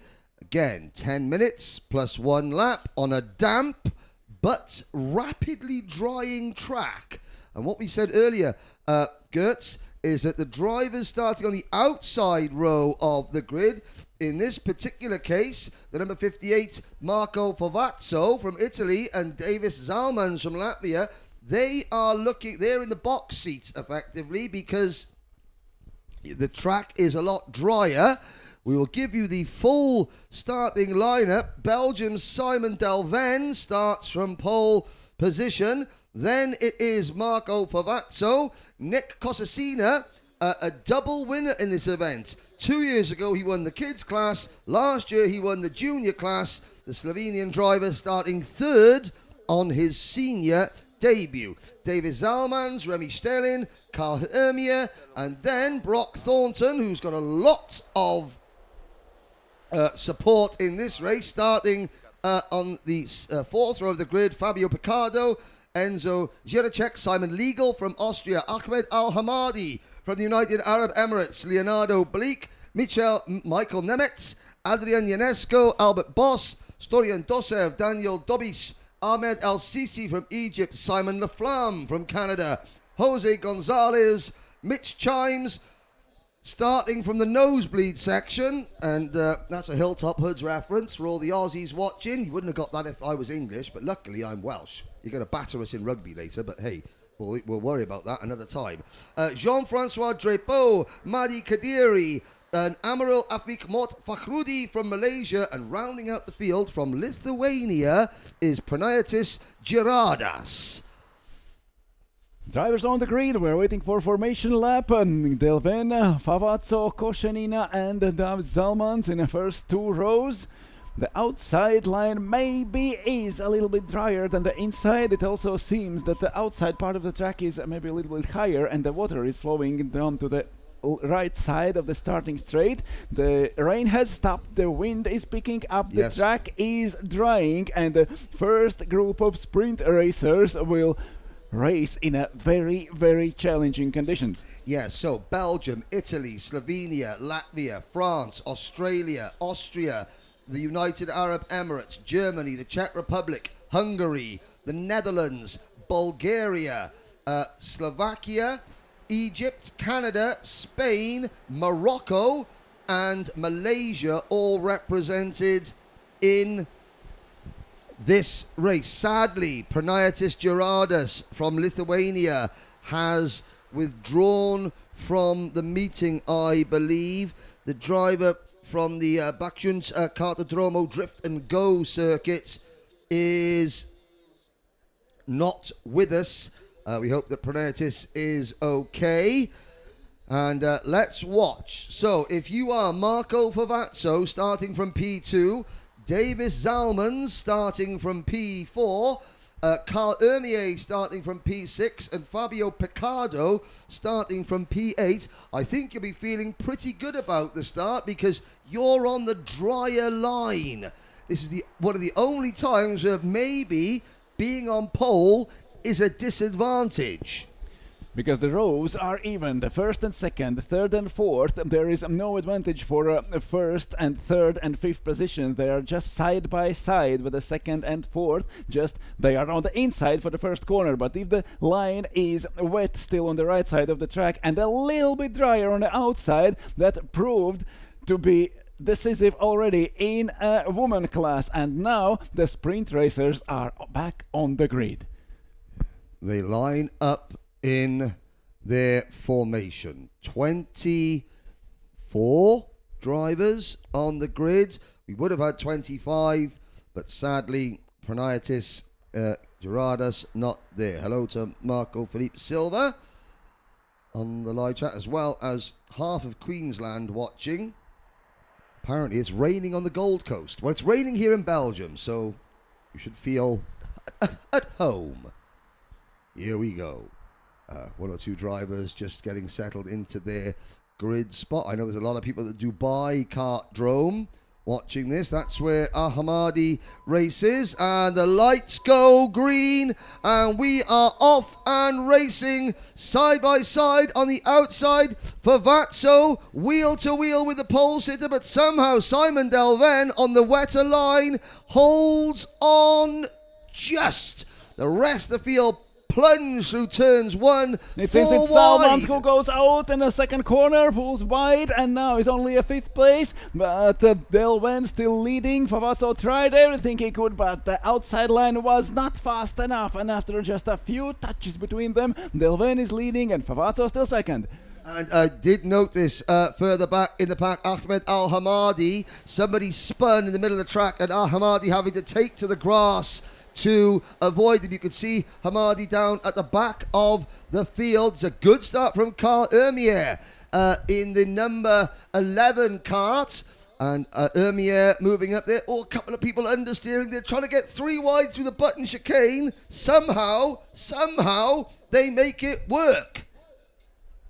Now, There are still hard battles at the end of the top 10. Simon Delven at the middle part of the track, approaching Clubhouse. Delven leading, and there is Karl Hermia up to 3rd place from the 3rd row on the grid. yeah, that is very impressive indeed. Just looking down to see who may have had a spin. Fabio Picardo has lost a bit of ground. And through the middle sector, everybody pretty much well behaved, but certainly Thornton and Picardo getting sideways, as well as Simon Legal. And sadly, Ahmed Al-Hamadi was on the outside, had nowhere to go, had to take to the grass. But it is Hermier. Well, he has gone off like a cat with a firework up its backside. And there is Favazzo and Koshenina fighting for 3rd. They are side by side going into the second corner. Koshenina moves in front, and he has lost again, and Favazzo is back in 3rd. Hermier is pulling away and chasing Simon Delven for the lead. Fabio Picardo, in addition to having a spin, has also been given a 5-second penalty. Not a great start for the Frenchman, but up at front, Delven, Belgium have just dominated the first women's heat, and now they are looking very, very strong in the first Sprint Cup heat as well. What can Karl Hermier do? The trailing pack heads down the Europaplan straight. Here are your leaders. 3rd position is Palazzo. Nick Cosacina looking to make Saudi World Series history by winning 3 different classes in 3 consecutive years. He has to wait a bit longer. If he does that, he has to wait a bit longer to win a Masters category. But he will have to dig deep. Now he's riding 4th. Yes. David Salmans is 5th, Remy Stel in 6th, Leonardo Bleek in P7, then Francesco Nemetz and Thornton. But Delven is leading. He had 1.5 second advantage a lap before. Now Karl Hermier took the best lap of the race in a previous lap. Now he is chasing Delven. Delven over the finish line. We have 6.5 minutes to go plus 1 lap. Delven increases his lead by 2 tenths, almost 3 tenths faster this lap for Simon Delven, and Hermier is losing 1.7. 5-second penalty for driver number 72. That will be Stoyan Dosev from Bulgaria. The karting track Lauter entered driver. Albert Boss has got a lot of support online, the Dutchman, and Albert in kart number 7 is running 12th at the moment. Koshenina going inside of Karl Hermier at the beginning of the Europaplan straight, and Koshenina goes through. Hermier has lost his 2nd place. He did not catch Delven and now has lost 2nd. Nate Koshenina moving up and now is riding 2nd. Yes, now on our screens there is the chasing pack going down through the button chicane under the watchful eyes of the Saudi kart official on circuit, side by side for about 5th or 6th position. That is the number 58 car. That's Remy Sterling, I think, losing a position possibly to Davis Zalmans, or Zalmans passing Marco Favazzo. It is tricky to see the numbers on these identical Sodi leisure carts. As we look into Clubhouse Corner, one thing is undeniable, however, and that is Simon Delven. I think also Hermier has retaken... Nate Koshenina and Karl Hermier fighting for second. Koshenina overtook Hermier at the beginning of the Europa Plan straight. Now they are right one after another going over the finish line. We have 5 minutes to go, and Hermier is back in a second. Koshenina third. They are still fighting for a second place. Fourth is Davis Zalmans, Remy Sterling down to fifth, and Marco Favazzo to sixth. Yes, there goes the number 9 cart, Enzo Giracek. Through our screens there on looking at the TV monitor coming through turn number 1, side by side action out of turn number 2 with the 83 cart, I think, is that the 73 of Mikhail Nemets, Ahmed Al-Sisi in the number 14 cart, Enzo Giracek in the number 9, Albert Boss in the number 7, Brock Thornton in the number 81, and into turn number 4. This is the number 64 cart we're looking at. So that is Daniel Dobis down in 16th place. We're looking at Simon Laflamme in the 83 cart, and then Jose Francisco Gonzalez in cart number 39. Simon Delven is pulling away. He's in lead for more than 5 seconds already. Hermier and Koshenina, they were fighting so hard and swapping positions, and now they have lost Delven. Delven just ran away. Hermier and Koshenina fighting for a second. Then Davis Zalmans going fourth in front of Remy Sterling, Marco Favazzo and Leonardo Oblek. Delven on the starting straight again. We had 3 minutes plus 1 lap to go. Delven was almost 5 seconds in front a lap before, and now Hermier and Koshenina fighting through the starting straight in a first corner. Inside goes Koshenina. He is in front, but this corner is very, very tricky. The Hermier goes trying to go back on the inside of the exit of the corner, and Koshenina is through at the double apex second corner. Koshenina is in front, and Karl Hermier is third. Yes, there's the battle on your screen.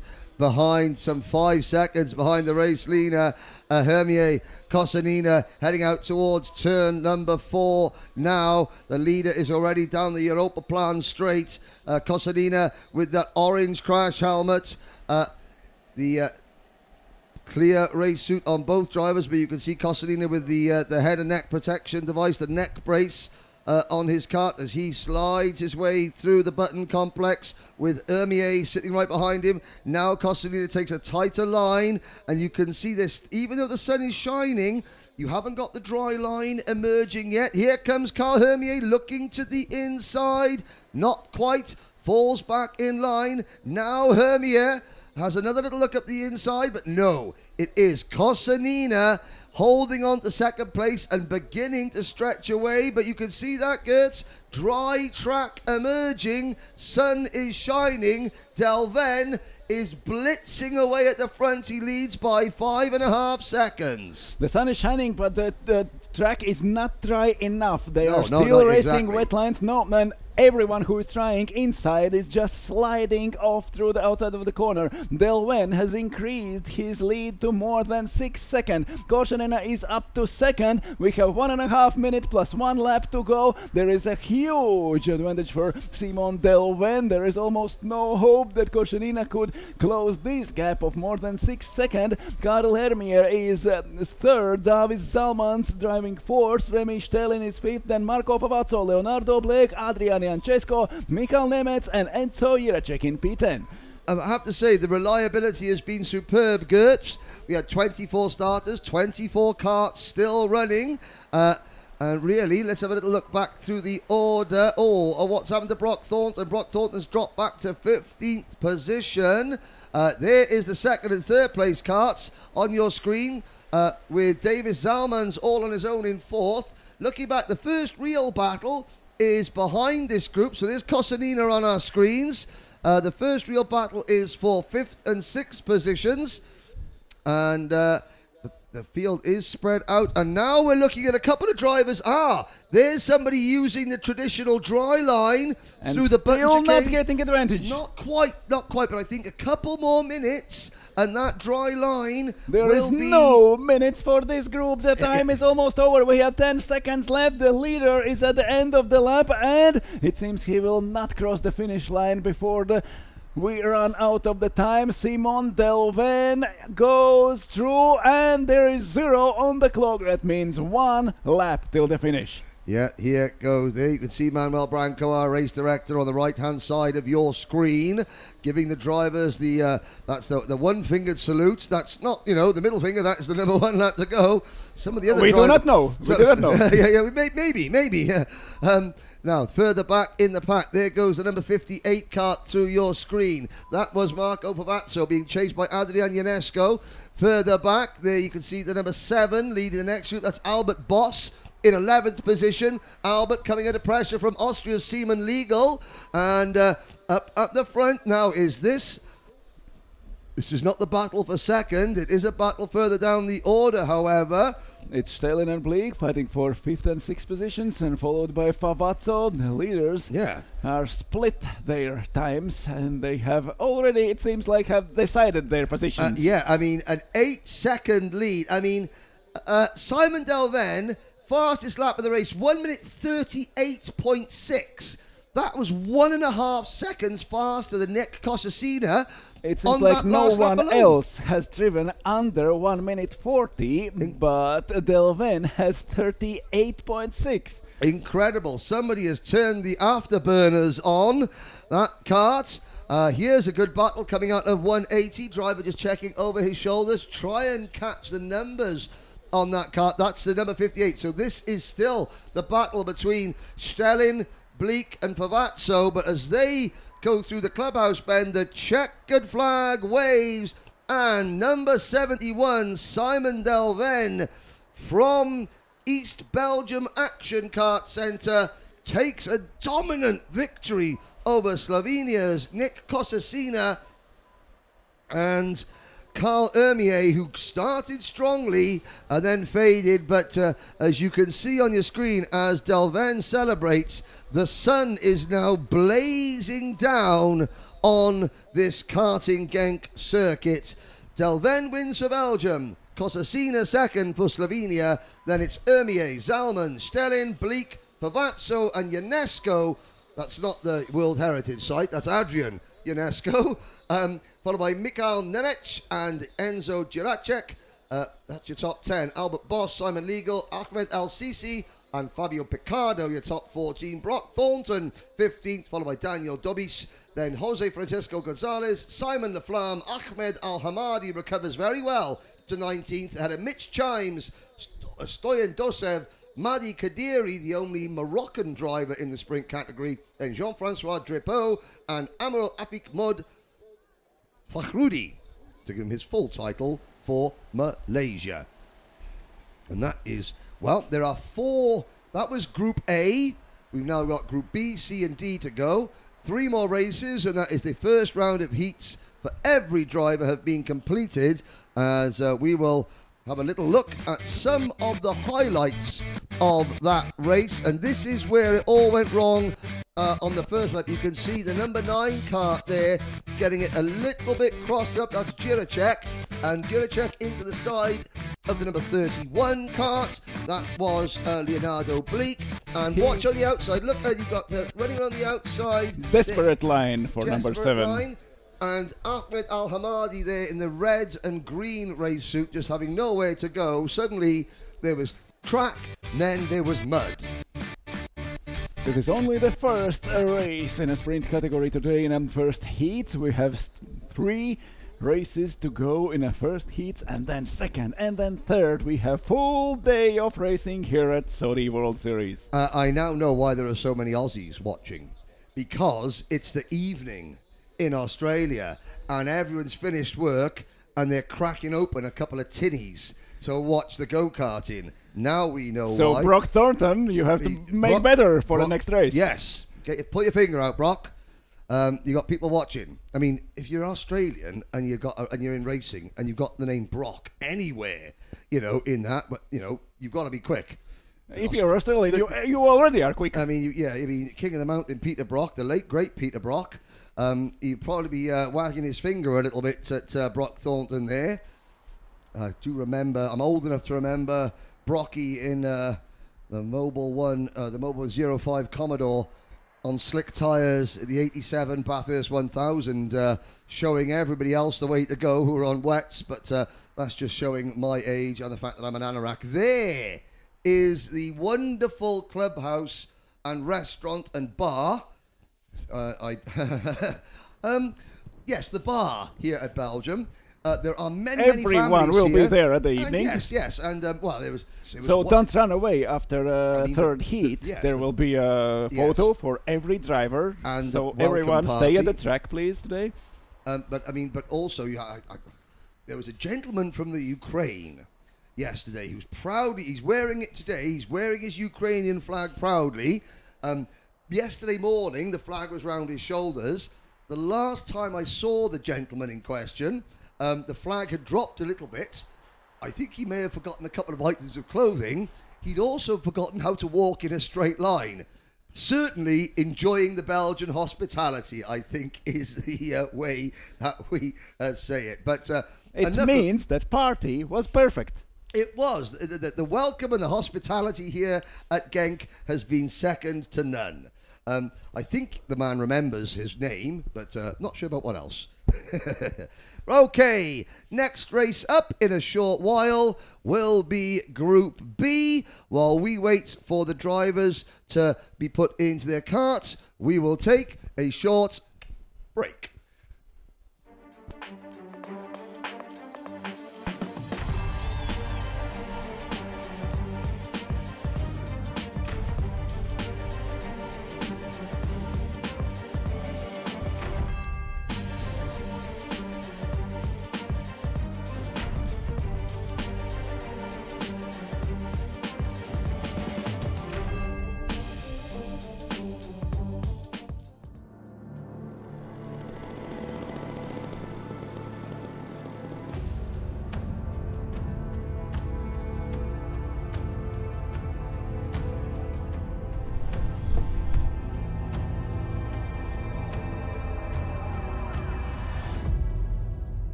Capturer cette sensation? Rien de plus simple avec la caméra casque Cambox. Design ultra discret, adapté à tous les casques. Avec sa vue immersive unique au monde, captez vos émotions de course en toute sécurité. Caméra casque Cambox, the safest immersive memories.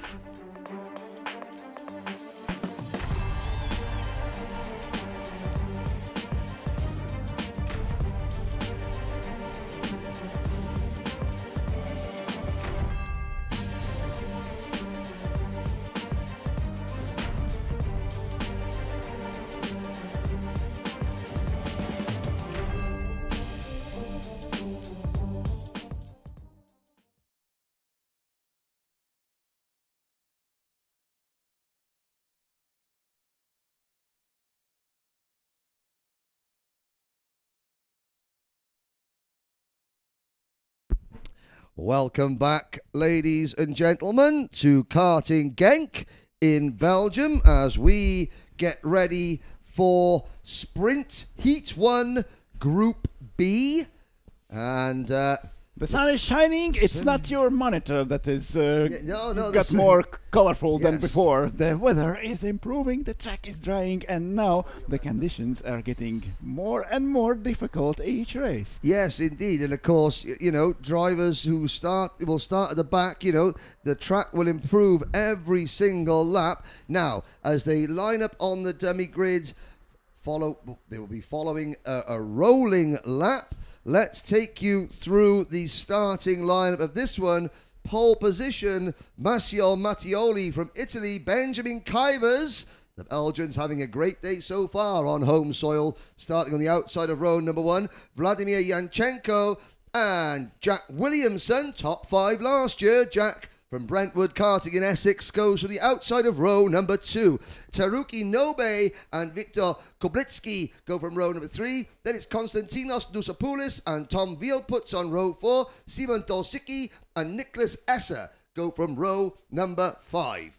After top 10, Harry Suoninen 11th and Pedro Raimundo Hernandez in P12. Kirill Martelog from Ukraine starts 13th. Then Anthony Malvesin 14th. Filip Josic and Oliver Kanalovits. Then Janne Pajunen and Dario Pemov 17th and 18th. Nikotic and Kevin Adria Maharo from 20th starting. And then Hans Flory, Dwight Edwards Jr., Vincent Hans and Nofel Albalushi. So, Italy, Belgium, the United Kingdom, Japan, Ukraine, Greece, Germany, Poland, Finland, Mexico, France, Croatia, Hungary, then Slovenia, Madagascar, the United States and Oman. All represented in this race. A big hello to the Al-Rawahi family watching the staff at the Muscat Speedway in Oman. As you look on your screen, the starting lineup. And a big hello to everybody watching the only driver representing Madagascar here, Kevin Andrea Maharo. He is at SRA Karting, so he's based up in Canada, I believe, the SRA Karting Centre. A big hello to everybody in Canada watching as well. There's a big team of Canadians here. And let's see, a big hello to people via Stefano. Stefano Lelli has got some support on this. Stefano not in this race, but we do have an Italian on pole position, Massimo Mattioli. What can Benjamin Kuyvers from the outside row of the grid? Kuyvers in that bright, luminous yellow race wetsuit. You could tell the majority of the drivers still in their wetsuits because even though the track is drying, you know, there'll be a lot of dirt and mud kicked. And they will need the suits for this day, day after tomorrow, for the finals. And now drivers are back on the grid. Mattioli and Kuyvers at the front row. Today they are meeting the drivers. They did not meet yesterday because yesterday they were split in the groups according to their numbers. But now, according to their results in a qualifying, we are approaching first corner. Kuyvers is starting great and now is in front. There is also Yanchenko and Williamson fighting for third. Williamson goes up to third place and Benjamin Kuyvers is leading through the turn 1. Belgium already lead. Now there's Williamson in third position. Oh, understeering wide through turn number 2. Somebody off at the side of the circuit. Couldn't quite get a number check on that. Seems that Yanchenko goes wide. I think so. Okay, and everyone else. But already Kuyvers using that clean air to break away at the front from the number 54 kart of Massimo Mattioli. The 48 of Jack Williamson is running in third. The locals clearly know something more about this track, especially in wet conditions. Aye, so the Belgians obviously know two things in life: how to make waffles and how to drive on slick tyres in the rain. Oh, the number 82 kart getting a 5-second penalty, Dario Pemov from Belgium. So they also know how to get penalties early in the race, the Belgians. Oh, Benjamin Kuyvers, after a great start, now is leading the race. There is a fight into the top 5, approaching the clubhouse. Kuipers leading, Mattioli lost a little bit, and Jack Williamson fighting for second at the end of the first lap. Williamson started fourth and now is 2 positions up. I know, Jack Williamson, well, the West Ham United fan, he's putting the hammer down early on, heads down, chasing down Benjamin Kuipers as we head in towards turn 1 on lap 2. And look at that, ladies and gentlemen, on your screen. Dry line on the racing line down the straight, still wet lines through a lot of the corners. There's the rest of the field hammering their way across the start-finish line, but they're still tippy-toeing around the outside of turn number 2. Racing line down the straight into turn number 3. When they get to turn number 4, will they use the inside line or the outside line? We will see as the midfield pack on our screen there. There's somebody going for the inside line, the number 51. That is Kirill Martolog, the Ukrainian driver. And Kirill then getting very, very wide, actually nudging Kevin Adrian Maharo off the circuit as they head down the Europa Plan straight. But it is still Kuipers with a new fastest lap, 1:38.4. 9/10 of a second in front of the UK's Jack Williamson. And the previous races already proved that if you let the Belgian lead and run away, there is no one can do about that. Now Jack Williamson is the only one who can try to catch Benjamin Kuipers, and this lap the distance between them has remained almost the same as lap before. The previous lap was faster for Kuipers, but Williamson was still fighting with Mattioli for second. Now Williamson is riding clean air now. Benjamin Kuipers over the finish line, and 3/10 of a second he has pulled away. Williamson is second, but now 1.2 behind Kuipers. Williamson is still close enough. As we look at the last corner, now we're looking at the midfield runners going through turn number 1 and 2, but and Williamson has a very comfortable gap behind him in front of Michael Mattioli. Mattioli just falling a little bit back, and now Vladimir Yanchenko trying to fight with him. We are looking down at turn number 4 on our screens. We had a penalty, a 5-second penalty for Niko Tik, the Slovenian driver from the Sibikart Maribor kart circuit. Side by side down the Europa Plan straight into turn number 5. That would be picking up a place. Can't quite see the number on that driver's kart, but looking at the running, that is probably for 5th, 6th and 7th position. So that's the battle between Victor Kublitsky, Konstantinos Nusopoulos, Taruki Nobe and Nicholas Esser, I believe. And that is a little bit far away behind the race leaders, but now we have a battle emerging. That's Jack Williamson. He's closing in on Benjamin Kuipers at the end of this lap. Made the purple first sector, Benjamin Kuipers. In the middle of the track, it was Jack Williamson who was faster. 1.2 between them in a previous lap, and now it's 0.9. Williamson has got these 3/10 back. Yes, indeed. Across the line, there you see the number 35 kart of Konstantinos Nusopoulos in 5th position. So we're looking at the battle for 5th and 6th. And, well, a minute ago, they were doing 1:38. They're now doing 1:28. So the track has sped up by 10 seconds. That is how quickly the track is drying out. There is the driver from Oman in the red and white race suit. That is Nofel Al-Balushi. I wonder if he is a relation to the other Al-Balushi, who's one of Oman's biggest drift racing stars. Ahmed Al-Balushi, we'll have to see. I mean, I know that Ahmed Al-Balushi gave me an absolutely amazing ride in the drift car the last time I was in Muscat. And the Al-Balushi family, very well known in racing circles out in Oman. Side by side, further back in the pack, that would be between Tom Vielputz and Hans Fleury, but that's for 20th and 21st. We need to try and have a little look back at the race leaders.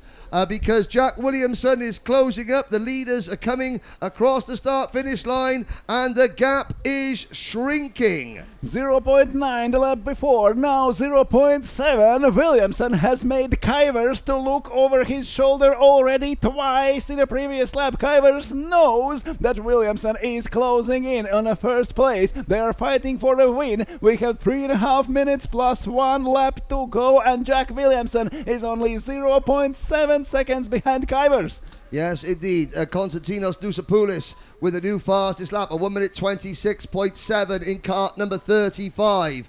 But the leaders are going down the Europa Plan straight. We're looking at on our screens Nusopoulos, but he is running in 5th, chasing down and there is Vladimir Yanchenko overtaking Mattioli, going up to 3rd. Okay, and so, leaders through the button chicane, Kuyvers and Williamson, less than second between them. Who will find the drier spots on the track? Who will find the grip on the drying track? Who will choose the racing line first? We still have 3 minutes plus 1 lap to go. Yes, indeed. The leaders, we're not watching them on our screens at the moment, but out of our commentary box window, we can see that Williamson is now just 0.7 of a second behind the leaders. We'll try and pick up. There they are. There is Delven. There is Kuyvers with Williamson chasing him out of the final corner. Across the start-finish line, here we go, and Kuyvers looks over his shoulder. He sees Williamson tucked in behind. There are 2.5 minutes to go. Leaders go into turn number 1, and Williamson, using the dry line, is there. Jack Williamson almost to the inside. There he goes, side by side, and Kuyvers on the outside just hangs on. The double apex second corner. If it would be single apex, Williamson would be through already. Holding the outside line, Kuyvers still holds the lead. Williamson is right behind him. 1/10 of a second faster lap time in the previous lap. Now Williamson is fighting for the first position. Less than 2 minutes to go. No more than 3 laps to the finish line. It seems Williamson are trying the dry lines. He is moving closer to the inside, a little bit in each corner, and when he will find out that there is grip, he will be passed. Yes, out of 180, down the infield straight towards Clubhouse Bend. And it is still Benjamin Kuyvers leading Jack Williamson. They go through turn number 9. Down towards the final corner, the final real corner, the final overtaking opportunity for Jack Williamson on this lap. Kuyvers hangs on, but will Jack Williamson get the slipstream? He comes across the line. Kuyvers checks over his shoulder. Will we see Williamson dive to the inside into turn number 1? I don't think so, because the line is still dry. Oh, there he goes. And he understeers wide. Now will he try the crossover to dive up the inside into turn 2? No, Kuyvers covers his line. Now it's going to be very difficult for Jack Williamson, because to try and make the move, he's got to go off the dry line onto the wet line. This is probably going to be the penultimate lap down the Europa Plan straight. Williamson checks behind. He has got a 3-second advantage over Vladimir Yanchenko, Massimo Mattioli, Konstantinos Nusopoulos. And through the button chicane, one more time, the lead battle is joined. Looking for a dry spot on the track, Jack Williamson fighting for the lead. Benjamin Kuyvers just covers the dry line on the track, but as soon as there will be at least one corner with a little bit drier racing line, Jack Williamson is looking for that. We still have 1 lap to go. Kuyvers and Williamson into the last corner at the end of the lap. At the end of the penultimate lap of this race, Kuyvers is getting his ground a little bit back in this drying conditions. 0.2 of a second between them a lap before, and going into the last lap of this race, it is 0.5 second between the leaders. Kuyvers in front, Williamson second. Williamson goes inside at the exit of the first corner. There is not enough grip to get inside in the second corner of Benjamin Kuyvers. Kuyvers still holding the lead. Less than 1 lap till the finish line. Yanchenko is third. Nusopoulos moves up to 4th, and Michael Mattioli now is 5th. But leaders out on the Europa Plan straight. Kuyvers in front, Williamson second. One more great overtaking opportunity at the end of the straight. Kuyvers is just a little bit too far in front, but going through the bottom chicane. Williamson is inside, going inside, holding the inside line, but there is too small grip on the inside line, and Kuyvers is back in front again. One more straight before the clubhouse corner. Kuyvers leading, Williamson second. They're fighting almost whole the race, and this is last lap, only a few corners left. The Battle for third is good. Kuyvers. Yes, Benjamin Kuyvers. You saw Jack Williamson just sort of understeer into Kuyvers, coming out of the button chicane, and then backed off Kuyvers' little hand gesture, probably to say thank you. The third and fourth place battle was closing in, but Kuyvers hangs on to beat Williamson. And that last lap, look at how close Yanchenko, Nusapoulis, and Massioli got to the top four. But the top Jack five. Williamson did just everything he could, just everything. He tried everything at every corner, and Kuyvers takes the win. And of course, what he is, what he's doing is of course his points. He thought, I don't want to risk everything. You know, second place points in my first heat is good. So yeah, but there is only 1 point between second and third, but 2 points between first and second. But there's 20 points between second and 20 none. seconds if he had crashed off. So yes, so Jack Williamson using his heads. Tyson Latchford's, well, the karts are very quick. They are 390cc Honda-powered Sodi kart chassis. This is the world rental kart chassis. So all these chassis, all these go-karts are brought by Sodi kart. They're on slick tyres, don't forget, and the track is wet. So, a quick rundown of the finishing order. Kuyvers for Belgium beats Williamson from the UK, with Yanchenko and Nusapoulis in fourth for Greece, Mattioli from Italy, and Teruki Nobe from Japan in sixth. Then it was Victor Koblitsky, followed by Nicholas Esser. Good drive from Nicholas Esser. Esser started 10th, moves up to 8th. Then it's Jani Pajunen from Finland, Olivier Kanlovic from Hungary, then Simon Tolsicki, Anthony Malvesin from France, Harry Suoninen, Tom Vielputz, Kevin Andrea Maharo, Kirill Martolog, Vincent Hines, Hans Fleury, Notfil Al Belushi, Dwight Edwards Jr., Philip Josic, Nico Teach, Dario Pemov, and Pedro Raimundo Hernandez.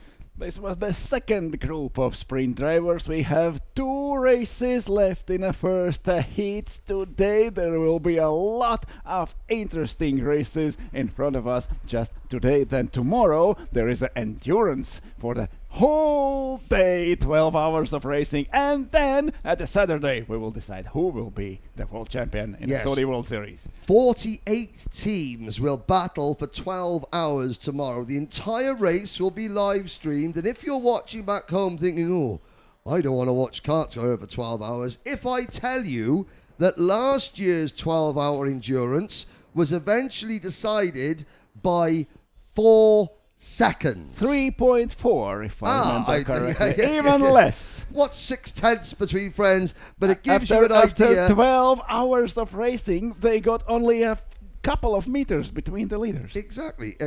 You worked something out here yesterday because you're good at maths. For every 10th of a second, every 10th of a second. Every 10th of a second is 1 meter 80 centimeters. No, 18 centimeters. For 100 of a second. 100th of a second is 18 centimeters. So, 3 meters, 3.4 meters is what separated the top 2 finishing after 12 hours of racing last year. So, get your snacks in, get your drinks in, and get ready for tomorrow's action. But today we have got still 16, 18 races to go, including 2 races in the first round of heats.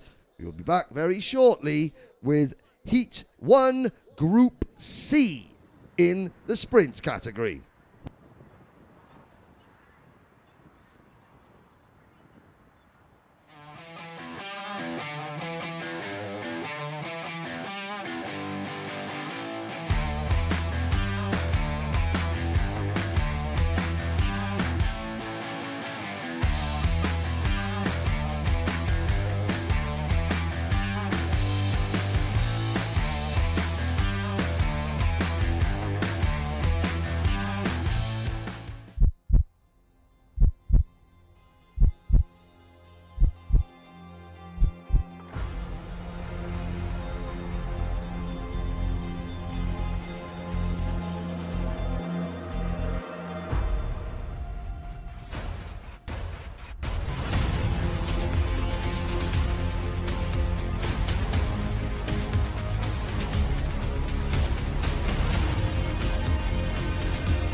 Welcome back, ladies and gentlemen. You are looking at Sprint Class Heat 1, Group C, and another large contingent of drivers set to go for this one. And this, the offline, it's still down, but the dry line is getting bigger and bigger and bigger. Pole position for this one will be Logan Sugni, another fast Belgian. He's got Alessandro Grilli alongside him on row number 1. Alberto Brentigani is in third on the grid, followed by Ricardo Lopez Pires, Jakub Twardowski, and Makoto Subo on row 3. Marco Brown and Octavian Lungu from Moldova on row 4. They head out on their rolling lap. Trent Maroney and Christoph Sauna on row number 5, and then it's Ian Fernandez and Maciej Subinski, followed by Duke Melchior, Stefan Marudov, Michael Vlim. Further back, you've got Sven Shivali, Benjamin Dunatov, Khalid Alamari, Eduardo Favia, Jonathan Sodakist, Adam Ben Haj, followed by Etienne Mirand and Nathan Salwan.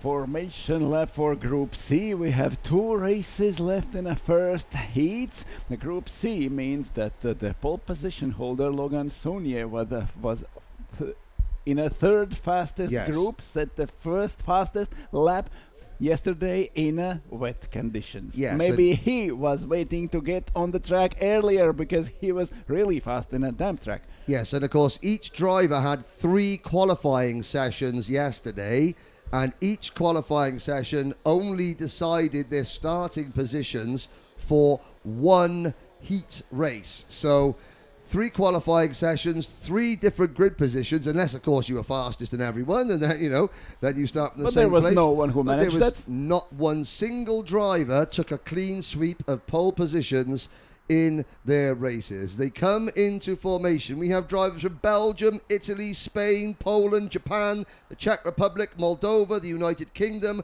Latvia, Germany, Bulgaria, Slovakia, Switzerland, New Zealand, the United Arab Emirates, Brazil, Sweden, Canada, and France in this race alone.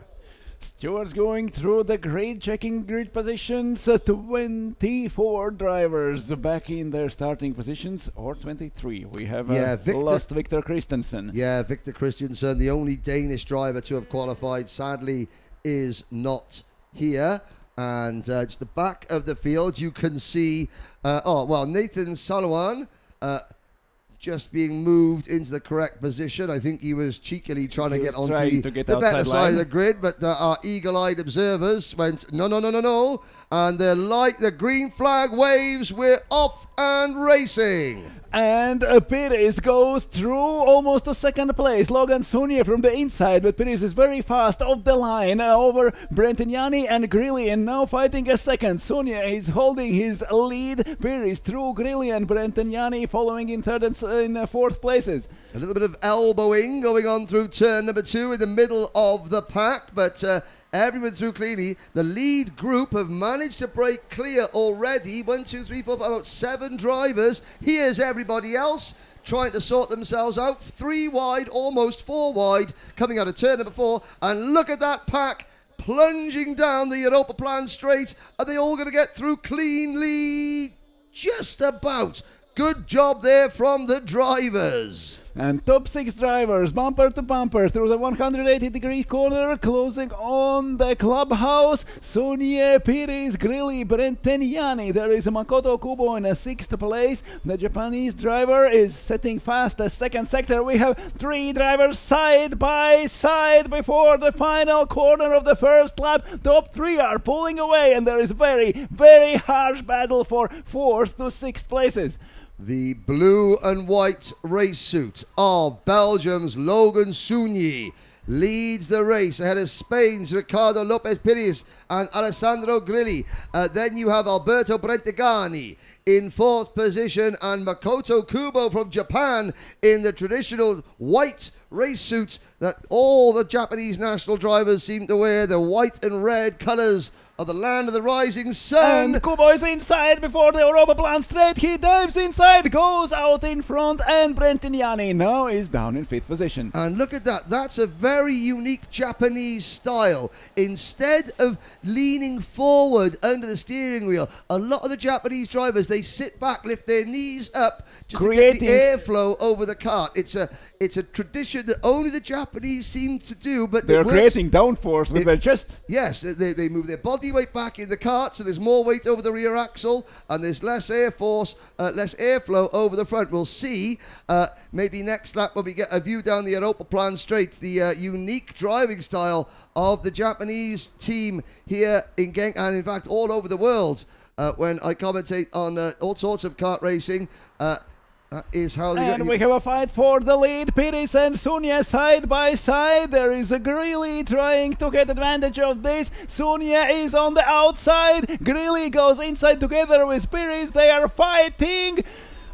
Second corner, and Sunya has lost first. Sunya has lost second. Now he's riding third, and Alberto Brentignani trying to take away this position from him, and also Makoto Kubo joining the leaders. Okay, now let's have a little look. There is the side-by-side battle. The 84 kart of Alessandro Grilli take the lead. Now look at the driver, the white race suit. He leans back in the kart. His knees go up. A very comfortable position. And his helmet goes down, so you can see his helmet is lower than everybody else's, simply because of that driving position down the straights, and then he adjusts it to a more traditional driving stance going through the corners. But he's attacking Logan Sunyi, and up the inside, I think that was Trent Maroney possibly getting involved. The English driver from Brentwood Karting, Maroney, goes into P3 and then runs a little bit wide coming out of clubhouse, but the leaders, it's Grilli.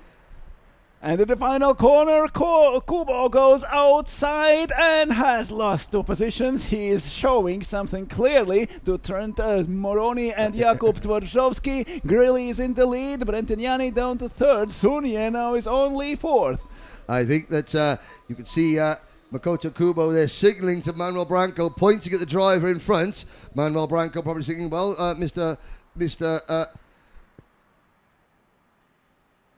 he's got a penalty as well, has Makoto Kubo, and thinking, Mr. Kubo, you'll drive quicker with both hands on the steering wheel. It is Ricardo Pires Lopez and Alberto Brentignani, 1st and 2nd. Sunyi is now dropped to 4th position behind Trent Maroney.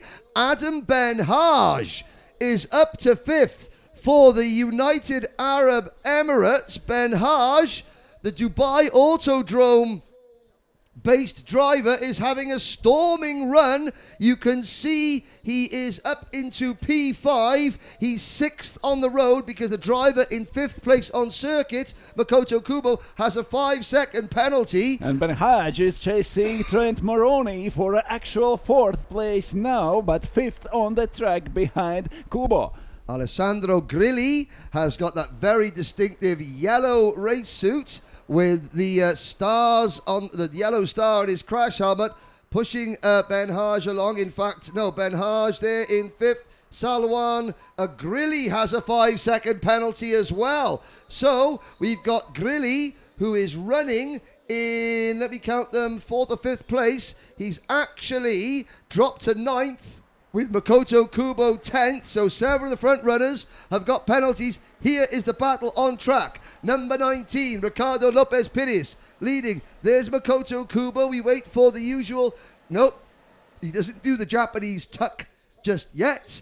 Trent Maroney in the plain black race suit, running in 3rd position, white crash helmet, chasing Alberto Brentignani from Italy. Sunyi is 4th. And then, actually, although Kubo is 5th on the road, it is Adam Ben Haj and Nathan Salwan. Nathan Salwan in kart number 50 started 23rd and last. He was the driver that we were talking about being moved on the grid from the outside row to the inside row. It doesn't matter where he started, he is absolutely flying. And we've got a three-wide battle. Sonia is trying to go back, and he moves from 4th to 2nd in a one straight. Now he's second behind Pires. Sonia is getting his positions back. Brentiniani now is 3rd, and Trent Maroney 4th. There is in a 5th position Makoto Kubo, but he is classified only 10th with his 5 seconds penalty. 3 minutes to Kubo go. on the inside. That's his spot before the start of the Sunyi back Europa to the Plan inside. straight. New leader Logan Sunyi, and that is Trent Maroney in the plain black and white race suit, white crash helmet, moving into P2. Kubo up into 3rd. Kubo is unbelievably fast, but with his penalty, he's at the end of top 10. Now he moves up to 2nd place in front of Trent Maroney. Now Sunye is leading. Pires lost his 1st place in the beginning of this lap. We have still 2.5 minutes plus 1 lap to go. Kubo on the track is up to 2nd, but only 10th in the results. Standing room only on the spectator terracing, and this is only the first round of heats. You can imagine what kind of atmosphere we're going to have on Saturday for the finals. A long way to go. Now, Kubo trying to fight for the lead. Don't forget, he wants to try and get as far away from his rivals as possible because he knows he's going to have 5 seconds added to his time. And he is inside. What a move! Kubo goes past and now is in the lead. He's classified 8th now, and he has clean track in front of him. We have a 2 minutes plus 1 lap to go. How far can Kubo pull away and reduce the penalty? These 5 seconds. I mean, the 5 second penalty will remain, but the further he gets, it reduces the number of positions he will lose. All 23 starters still running, and there is now Maroney in 2nd place behind Sonia trying to go inside at the clubhouse.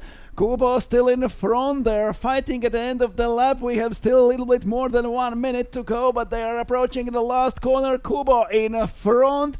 We have 1 minute and 10 seconds. That means 2 laps to go. 1 minute left and 1 lap till the finish line. Penultimate lap started by Kubo. He is in front now, but classified in 8th place with 5 seconds penalty. And so Alberto Brentigani, white race suit, white crash helmet, black race suit with the red leggings. He now effectively takes over the lead with that pass on Logan Sunyi. And Kubo still has the lead on track, and he would still be classified 8th overall, but it's Brentigani with the race lead. Sunyi 2nd. Ignore the driver, 1st on track. That is Kubo, and he's effectively ignore, but don't 8th. count out. Yes, ignore, don't count out. He's not battling for the lead. He is in 8th position. Then, behind these 3, 3rd overall, 4th on track is Ricardo Lopez Pires, followed by Adam Ben-Haj, has passed Trent Maroney. And for Trent Maroney, Marco Brown and Nathan Salone is more important to not lose seconds and not let Kubo in front of him in classification rather than fight each other. The clock strikes 0. Kubo in front, but only 8. Now Brentiniani, Sunia and Pires is actual top 3. Now Kubo on the outside. Brentiniani dives in and now is leading, actually leading the race, not only in the results. Yes, and that's good news. He's got a bit of clean air between himself and Sunyi. So Kubo is effectively acting again at the inside before the Europa Plan straight. That's the place where Kubo makes his overtakings. Now he's on the outside. They are 3 side by side at the Europa Plan straight end, and it's Sunyi out of this corner in front of Brentiniani. Kubo is back to 3rd. And look at Maroney and Ben Hodge. Alessandro Grilli at the inside of the yellow race suit, although Grilli also has a 5-second penalty. Kubo to the inside of Lopez Perez. That's going to give the lead and the victory to Sunyi. But Brenton Yanni is already at the end of top 5. He was leading at the beginning of this lap and now is fighting for 5th position only. Logan Sunyi somehow managed to get back in front. Side by side further back through the final corner, but Belgium will take another heat win here on home soil. And of course, this is where so many Belgium and Dutch drivers started their career. Paul and Koen Lemmens, who own this circuit, will be very, very proud of their countrymen. It's Sunyi from Brentigani and Adam Ben Haj from 21st on the grid for the United Arab Emirates, finishes 3rd. A fantastic result for the Dubai Kartdrome-based driver, ahead of Ricardo Lopez Perez in kart number 19, the Karting Sevilla entered driver. And once again, Brentwood Karting in Essex has a top 5 finisher with Trent Maroney, Marco Brown, Nathan Salwan. What a drive from 23rd to 7th. Then Jakub Tozowski, Christoph Sauna, Makoto Kubo, 10th. Alessandro Grilli, only 13th. And a penalty for Brentigani. A 3-second penalty for Brentigani. That could be for track limits or a false start. That or moves 2 aggressive moves at the end of the race. very possibly. And that moves Adam Ben Haj in to 2nd place. Here is a look at some of the highlights on your screen. And try to find Adam Ben Haj. He was moving so fast through the rankings, no one saw him coming to top 3. Exactly, think of that 3 wide foot through the button S's. This was early in the race. And yes, we'll try and pick out Adam Ben Haj. There he is with the red sleeves on the white race suit as we look, and that was the move. So Brentigani and Sunyi, that was the move from Brentigani that effectively took the race lead, with Perez Lopez also involved. Trent Maroney there a little bit further back. There's Kubo trying to run wide. Kubo was involved more than anyone else. Yes, he got so involved, so got 5 seconds. He got his money's worth out of that race. And there with the Sony Kart race suit, driver number 84, Alessandro Grilli. So I was getting my Italians mixed up. Alessandro Grilli in the number 84 kart. Looking over at the Spanish driver Ricardo Lopez. Lopez leading at that point. Then Grilli with the Sony Kart race suit, the white crash helmet.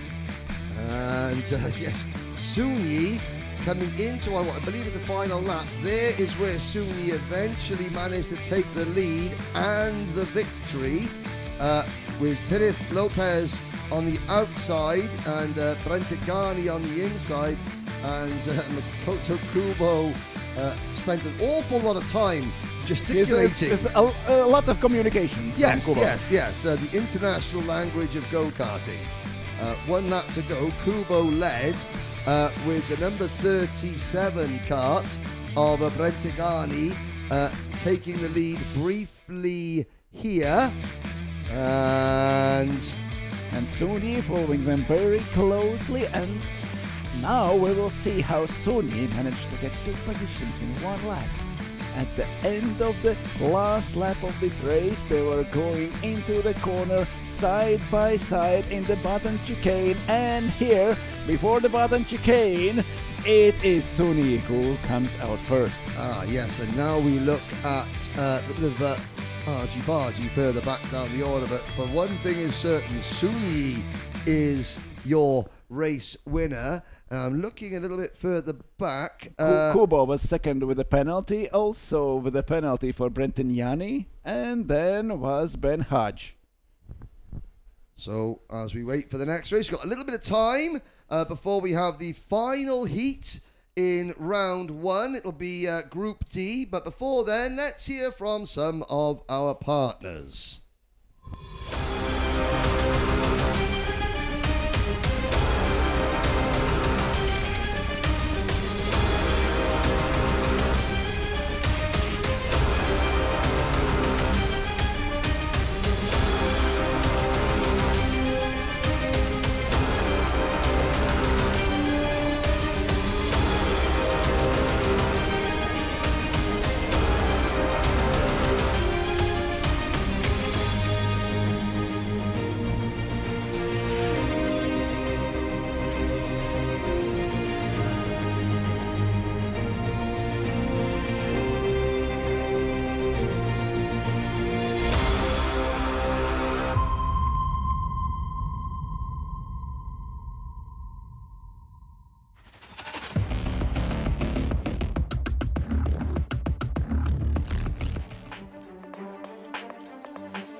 Here we go then, ladies and gentlemen, with the start of what will be the final heat race in round one of the heats. After this, we will take a break here at the circuit, an hour break to get some lunch and recharge our batteries. And refuel the tanks. Refuel the tanks both on the track and in the commentary box. We have Portugal on pole position with Marco Silva. Alexis Melis is second for France. Anthony Chavasson and Etienne Hoytens round out row number 2. Levente Sabo and Laurent Carrier on row 3. Thomas Romchik and Ilyas Miftakudnov from Ukraine next. Then Remy Loth, Kaspers Ritmus, Diego Perez Lara, Hirofumi Yamaguchi, Jan Chaika, Anthony Simon, Victor Wota, Amaro Maduro, Ruslan Zenis, Jan Bonvin, Luis Andrade, Juan Esteban, Tommaso Pozzetti, Aidan Campbell-Bailey, Marco Rosic, and sadly, Jay Namer from Lebanon has withdrawn.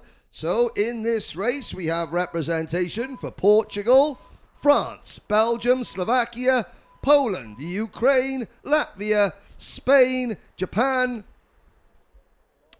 Aruba, Switzerland, Brazil, Belarus, Italy, America, and sadly not Lebanon. And we're looking there, and Serbia as well represent the only Serbian driver here, Marko Rosic.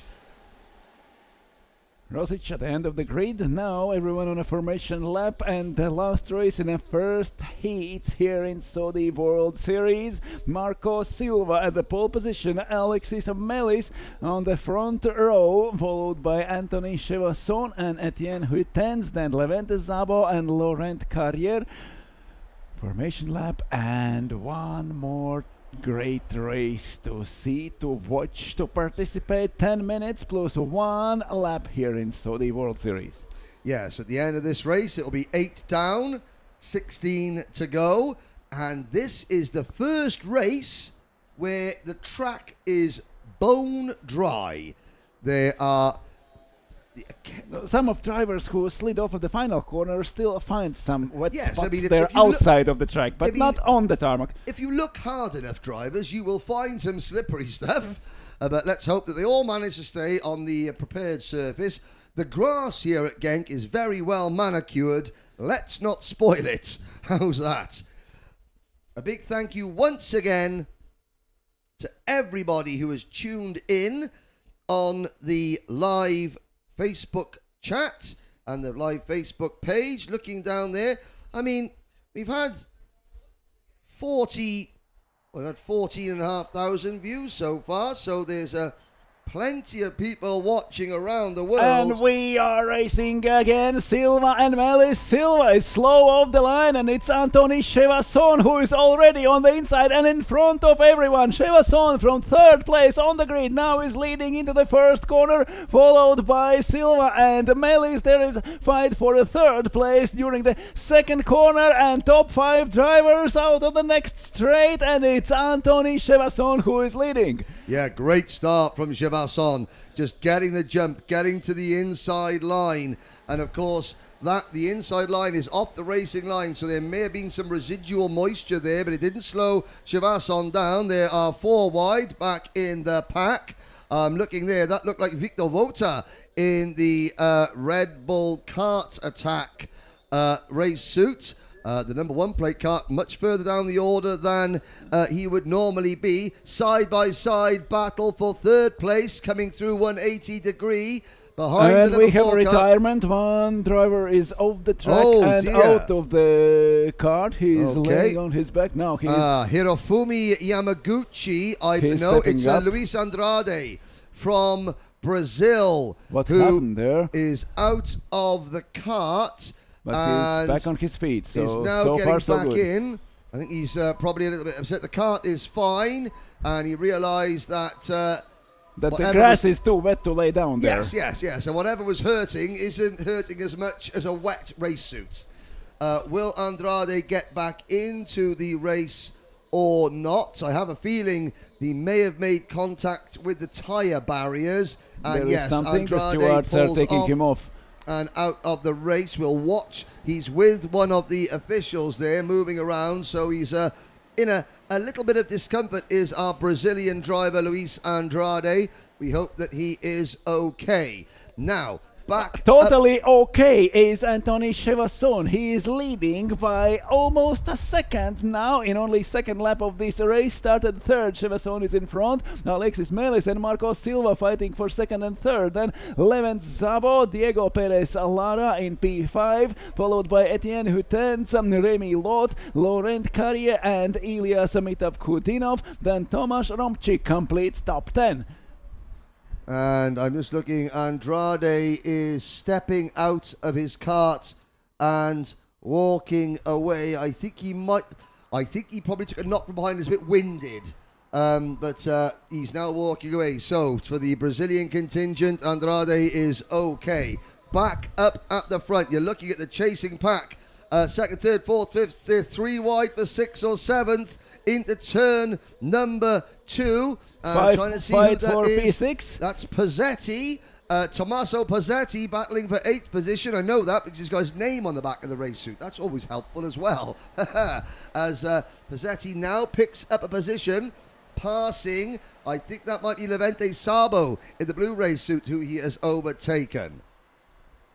And the leader still has less than second advantage. Chevasson was 1 second in front a lap before. Now there is no more than 0.6 of a second between him and Diego Perez Lara in second place. Lara overtook Lot and Melis and now is following Chevasson. Melis is third, Lot 4, Etienne Hutens following in 5th place, fighting hard with Remy Lot. 2 French drivers, Hutens from Belgium, then Levente Szabo, Tommaso Pozzetti, Marco Silva and Laurent Carrier. End of the next lap. We still have 6 minutes plus 1 lap to go. Chevasson, his lead has reduced to only 0.2 of a second. Diego Perez Lara is chasing him down in the first corner. In a second, Chevasson goes very, very defensive at the entry of the second corner. Right on the next short straight, bumper to bumper, Chevasson and Lara fighting for the lead and pulling away from everyone else. Melis is third, and then at the beginning of the Europaplan straight, Lara goes inside, Chevasson cuts the line, and now he's at the inside approaching next corner, very fast end of the straight, and Diego Perez Lara is in front. Yes, that was a long planned move there from Diego Perez Lara. 1 minute 14.0 seconds. It only seemed like a couple of races ago they were lapping in 1 minute 38. Now they're down to 1 minute 14s as Perez Lara now having to defend from Chevasson into Clubhouse Bend, closing in third position. France's Alexis Melis as they head out of turn number 9 down towards turn number 10. Into the final corner they go, and out to complete another lap. The battle for 4th, 5th, 6th and 7th is a good one as well. That's Remy Loth, Etienne Huytens and Tommaso Pozzetti. Oh, a penalty for Ilyas Miftakudinov. He gets a penalty. Pushing penalties as well for the number 44 card of, the number 88 of Thomas Romchik and the number 45 card of Russians Denis. And Chevasson is very, very close to Lara, but could not manage the same move as Lara did a lap ago. He was very, very close before the Europaplan straight. Now they're going through. Lara is leading, Chevasson second, and Meli is closing in third. The top 3 drivers, bumper to bumper through the button chicane, and then followed by Loth, Huytens, Pozzetti, and Szabo from 4th to 7th. Have to say that as the day progresses, our timing partners at Apex Timing have got the live championship points on the timing screens. So if you go to Apex Timing, look at the links on the Saudi World Series website, you can see live point standings. It is not about who just wins the final. It is a weekend-long points battle. It's actually a half-week long points battle. It seems like we've been here a week already, but the battle is on at the front between Perez Lara and Chevasson, with Melis closing in, then Remy Loth, Etienne Huytens, Thomas Pozzetti, and with the new fastest lap of the race, Levente Szabo in 7th, and Victor Vota. Somebody has woken up Victor Vota, because he, in the number 1 cart, is now up into P8. The top 3 drivers still one after another in the Europaplan straight. There is a lot of leading, Chevasson second, but there is that 1 meter, less than 1 meter, that Lara is in front, and Chevasson is unable to make a move. He needs a few centimeters closer, a slipstream a little bit closer, and then try to fight for the first place. Lara is leaving, Chevasson second. There is Alexis Melis, but there is a little bit bigger distance between a second and third. Loth, Huytens, Pozzetti and Szabo, these drivers fighting for 4th to 7th, and now they are joined by Victor Vota. As you said, someone has walked up Victor Vota, and he now is catching Szabo, Pozzetti and Huytens. There are a lot of opportunities for Vota. Yeah, look at the lead pack. Now that the track is fully dry, we're seeing the racing a lot closer. But from first down to last position, the leaders go through turn number 1. Perez Lara still keeping his nose in front of Chevasson. Further back, side by side, that's for the minor placings going through turn number 1. Here we go. The leaders are out to turn number 3. 2 minutes plus a lap remaining. The number 47 cart of Spain's Diego Perez Lara, the Circuito Hennicart entered driver, leading Anthony Chevasson in the number 4 cart. Chevasson representing the Brignoles karting in Loisia. So Chevasson from Brignoles chasing through the 180 corner and down the back, down the infield straight towards Clubhouse, with everybody else sort of beginning to fade away, although Tommaso Pozzetti is on the verge of a very quick lap in 5th position. Pozzetti closing in on Remy Loth in front of him. The Swiss, the other one of the French drivers, Remy Loth, has got that really distinctive red, white and black crash helmet. And Chevasson trying to go inside, but Lara just shuts the door close in the first corner. Lara is still in the lead, Chevasson chasing him. There is a distance between second and third between Chevasson and Melis, so Chevasson can afford to take some risks, and now he's inside. Before the Europaplan straight, he stays outside. Lara manages inside and onto the straight again in front of Chevasson. The top 2 drivers are taking their fight. We have a last seconds in this race, so this is penultimate lap of this race. 1 more lap to go. Lara is leading, Chevasson second, and then Melis, Pozzetti, Szabo and Loth. 4 drivers fighting for their positions and closing in on 2 leaders. Lara in front, Chevasson behind him. Lara in the middle of the track in front of Clubhouse corner. Lara is driving very defensively those last laps, and that allows to close in for those 4 drivers behind them. Chevasson right behind Lara, they are going through the last corner now, the last seconds of this race, 1-0, and we go to the last lap of this race. Again, trying the inside like Chevasson, but too late, and Lara is again in the inside in front of him, but 4 drivers are approaching there. We had 2 leaders, now we have 6 in the last lap of the race. Yeah, the more battling they do, the closer the rivals Chevasson get. is inside, going in front, and before the next corner, Lara is clearly behind him. Anthony Chevasson regains the lead in the last lap of the race. And they're 3 wide now for second. Down the Europa Plan straight, Chevasson. Remy Loth on the inside, the second kart in line on the inside. He takes over P2. And Lara has lost already 3 places in one straight. And I think that's Tommaso Pozzetti now up into second position. And yes, now fighting back all the way to the back,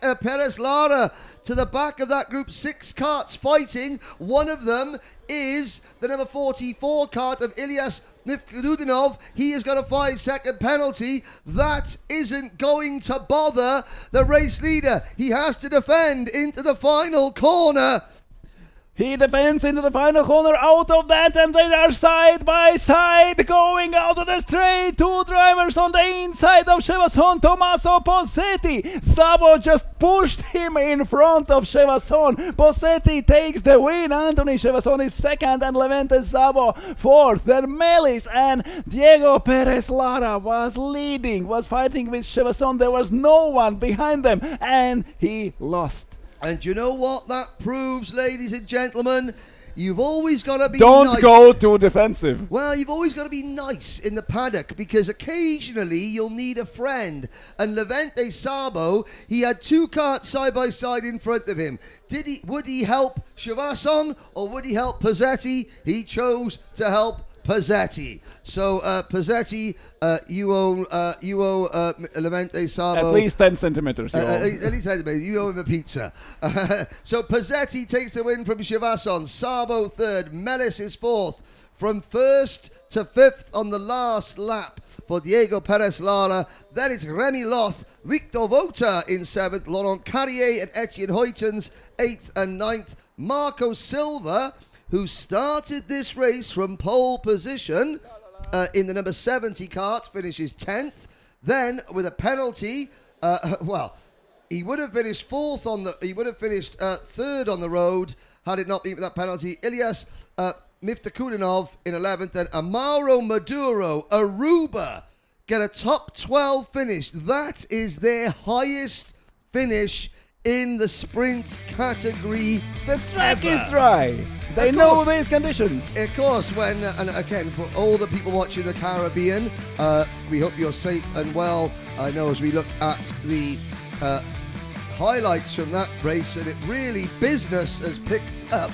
And it's almost a shame we got to go and have lunch now, because the track is dry. The good news is, ladies and gentlemen, the sun is shining, so when we return in about an hour's time, and there will be a timing screen up on your screen to say when we go back racing. Great battling though. There's Pozzetti at the back of your screen there with the you know, you can see him there going through with the... Changing the line just before the Changing the quarter, line. very He smart. gained so much space as the race progressed. Even there's Pozzetti trying to make it 3 wide, but he's about 7th. This is now the battle between Chevasson in the number 4 and the number 47 of Perez Lara. Them battling slowed themselves down. It allowed other drivers to close in, and eventually, here we go, Sabo just gives his friend a That push. final touch. The final little touch by a couple of centimetres.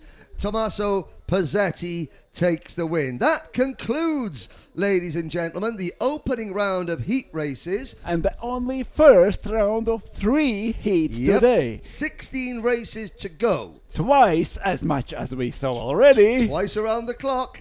The next race will start at 12:45 local time. That is 12:45 Central European time, 11:45 a.m. in the UK. Eastern Standard Time would be 5 hours behind that, early. And if you're watching in Australia, just forget about work tomorrow. Just stay up, have a couple of tinnies, a bit of the old amber nectar, and you'll be good to go. So we will return for the second round of heat races at the 2024 Saudi World Series International Finals from Karting Genk in Belgium in an hour's time. Thank you.